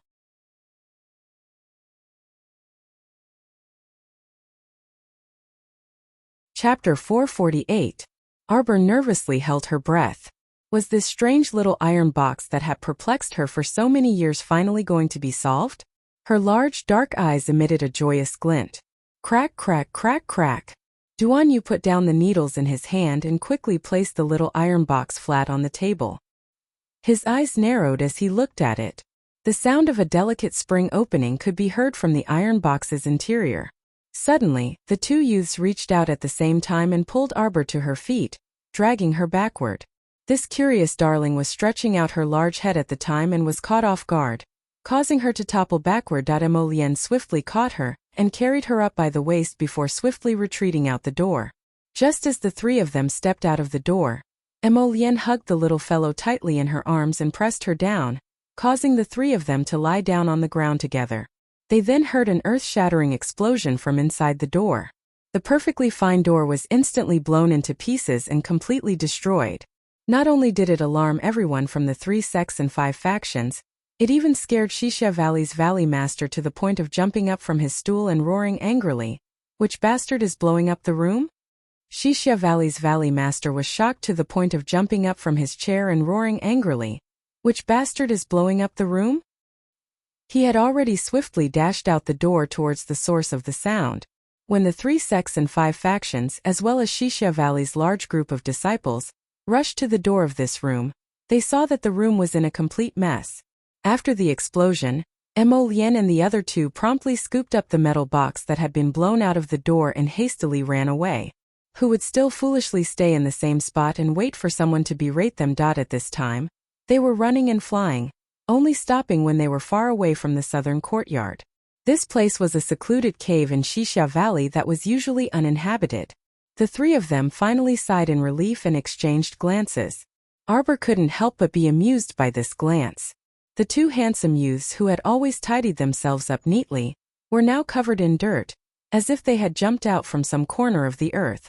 Their long hair was messy, and there was a lot of mud on their faces, making them look funny. Emolien's white robe was covered in dust. Her entire body was covered in dust. Duan Yu wasn't that good-looking either. His brocade robe's collar was covered in small clumps of dirt, and he was trembling as he stood there. Ha ha ha ha ha. A clear and melodious laughter that was both familiar and somewhat unfamiliar suddenly rang out. The 2 youths who were tidying up their clothes suddenly turned their heads, their eyes widening at the same time as they looked in shock at the little girl in front of them who was holding her stomach and laughing. Mo Lian, who had recovered her wits, flew to the little girl with a whoosh and scooped her into a hug. She excitedly murmured as she hugged her, "Jojo, you smiled, Jojo, you smiled, you smiled." It was no longer that cold and stiff smile that cracked the corners of her mouth, nor was it that expressionless little stoic face. She really smiled. Her smile was so lively and adorable as snow. In that instant, Mo Lian only felt as if the entire world had been lit up by her. The grayish-white color suddenly turned into a myriad of colors, and it was extremely beautiful. The slow-witted Duan Yu didn't manage to snatch the little girl, so he circled around the 2 of them and stretched out his hand, shouting, "Hurry and move aside, move aside." He hadn't seen the little girl smile so happily for half his life. Now that he finally saw it, he only saw it for a second before that rascal Mo Lian blocked him. Truly too hateful.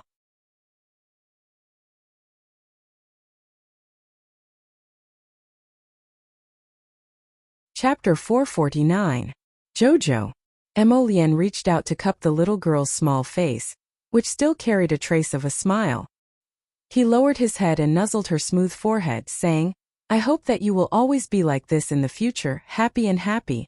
It would be even better if she had a permanent smile. Duan Yu couldn't snatch the little girl and could only glare from the side, but he still nodded when he heard this. Although that guy was very hateful, his words seemed to make sense, so he reluctantly agreed. Arbor suddenly reached out to pinch a speck of mud from Mo Lian's face and shouted unhappily, "The mud on your face got on my face." Pfft. Ha ha ha ha. This time it was Duan Yu's turn to be amused, and he guffawed while pointing at Mo Lian. Mo Lian simply shamelessly picked up the little girl and purposely rubbed against her face. "Right, we're all muddy, so you should join us too." Right, this is called enjoying blessings and enduring misfortune together." Duan Yu interjected. Arbor actually guffawed, his pair of dark eyes brimming with mirth as he gazed at Mo Lian like this.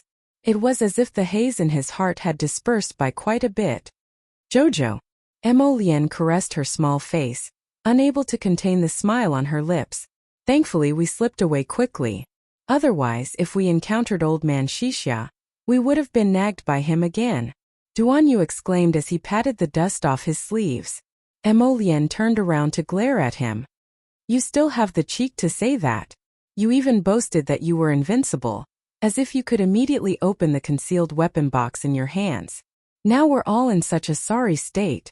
It was an accident. Duan Yu chuckled awkwardly and rubbed his nose. His peach blossom eyes flickered as he cast a bright and charming wink at Arbor. "Don't worry, Jojo, it was just a small spring that wasn't turned on earlier, so it ended up like that. I'll do it again this time, and it'll be done right away." Mo Lian hugged Arbor. and the two jumped back in unison. What are you doing? Don't look at me with such distrust. Trust, you know? Trust. Go, go, go. Let's go into the cave and make sure we succeed this time. Duanyu simply ran to their side and grabbed one in each hand, making the two unwilling people follow him into the cave. Succeed or die trying. The illuminating pearl flew high up in the air, illuminating the cave. Emolien pulled Arbor to sit a little further away, closer to the entrance of the cave. It would be more convenient for them to escape later. Why are you sitting so far away? Duanyu pestered them again and sat down across from them. He picked out a long needle and started fiddling with that hole again. Don't worry, I'm an experienced worker. It really was just a slip of the hand earlier. Duanyu looked up with a chuckle and winked at Arbor. Jojo, trust, you know? I'm the person you trust the most. Arbor's gaze flickered, and he stared fixedly at the youth. A smile hung on Duanyu's lips as he skillfully inserted the slender needle. His frivolous smile disappeared and replaced it with a serious expression as he cracked the spring that fit the inside. Kacha, kacha, kacha, kacha, kacha, kacha. Several sounds rang out in succession, and Arbor's heart was pulled by these sounds, and his small face was filled with anxiety. Emolien patted his back to comfort him. Suddenly they heard a very light and crisp crack, right next to their ears. The small metal box suddenly peeled open like a flower petal, revealing a transparent, crystalline square box inside.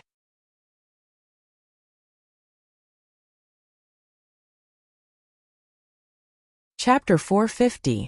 Through the transparent crystal, one could see a thin piece of paper swaying in the crystal, rolling up and unrolling. It was very lively. What is this? Arbor exclaimed. The Tianji treasure blueprint. The two youths exclaimed in unison, their faces full of shock. What is the Tianji treasure blueprint? Arbor tugged at Emolien's sleeve. Speaking of the Tianji treasure blueprint, we have to talk about this person, Tianji Z. He was a very impressive trap and concealed weapons master 300 years ago. Duanyu interrupted. This person was proficient in the art of traps and concealed weapons, and his skills were not simple at all. I was wondering who made this kind of concealed weapon box that had long been lost. So it was him. The art of traps and concealed weapons? Then this whatever map is actually a secret manual on traps and concealed weapons? It was truly bizarre. How did the Holy Water Sect even have this thing? Then this thing is definitely useless to me. Arbor was discouraged. She didn't understand traps and concealed weapons, so what did she need this thing for? Here you go. Take it and study it. The little fellow unhappily pushed that transparent crystal towards Emolien and Duanyu. The two youths couldn't help but laugh. Jojo, do you know that if news of this Tianji treasure blueprint leaked out, it would cause a commotion? Emolien helplessly looked at this ignorant little girl. Where did you get it? The little girl was disappointed. To her, it was useless even if it caused a commotion in the 6 prefectures and 3 provinces. A lousy map was completely useless to her. No matter how much of a commotion it caused, it couldn't excite her. When I went to Maple Pavilion to choose mystic techniques, it followed me all the way neurotically. She was depressed at the mention of this. At that time she was running out of time. And this metal box tricked her just like that. This darling was still unhappy. Duanyu couldn't help but be amused. Jojo, let me tell you. You really picked up a treasure this time. Really? What? What treasure? To the two youths who liked to study traps and concealed weapons, it was a treasure. But to her, it was just a piece of shit map. Seeing the little girl's gloomy face, the two youths laughed and stopped teasing her. Emolien said, Duanyu is right this time. This really is a treasure. That's because this map itself is a divine artifact that Tianjizi spent his entire life forging. Xiaomu was dumbfounded. This map was a divine artifact? What was a divine artifact? Emolien flicked her finger lightly on her little head and couldn't help but chuckle. What the hell is a divine artifact? You don't have to care about that. All you need to know is that he's extremely powerful. Come, be obedient and form a contract with it first. At the same time, I will help you seal the divine artifact and suppress it to a level suitable for your current cultivation. Otherwise, you won't be able to use it. But what about the hidden weapon technique inside? She had no use for it. The little fellow asked with a conflicted expression. Stupid. Duan Yu chuckled. Wouldn't it be fine if you formed a contract with it first and then handed the secret manual to us? This is a divine weapon, why are you still hesitating? Hurry, hurry, hurry, it'll be daybreak if you hesitate any longer. No matter how she looked at it, this thin piece of paper didn't look like a divine weapon at all. Arbor expressionlessly reached out her small hand and stuck it against the outer crystal shell of the map, injecting a wisp of mystic energy. It really was only a small wisp of mystic energy, so small that it was almost negligible, but the entire crystal shell immediately peeled off. The map inside rapidly jumped up and abruptly emitted a dazzling golden light. Allow me to go out for a walk. The rest of the chapter will be even better at night.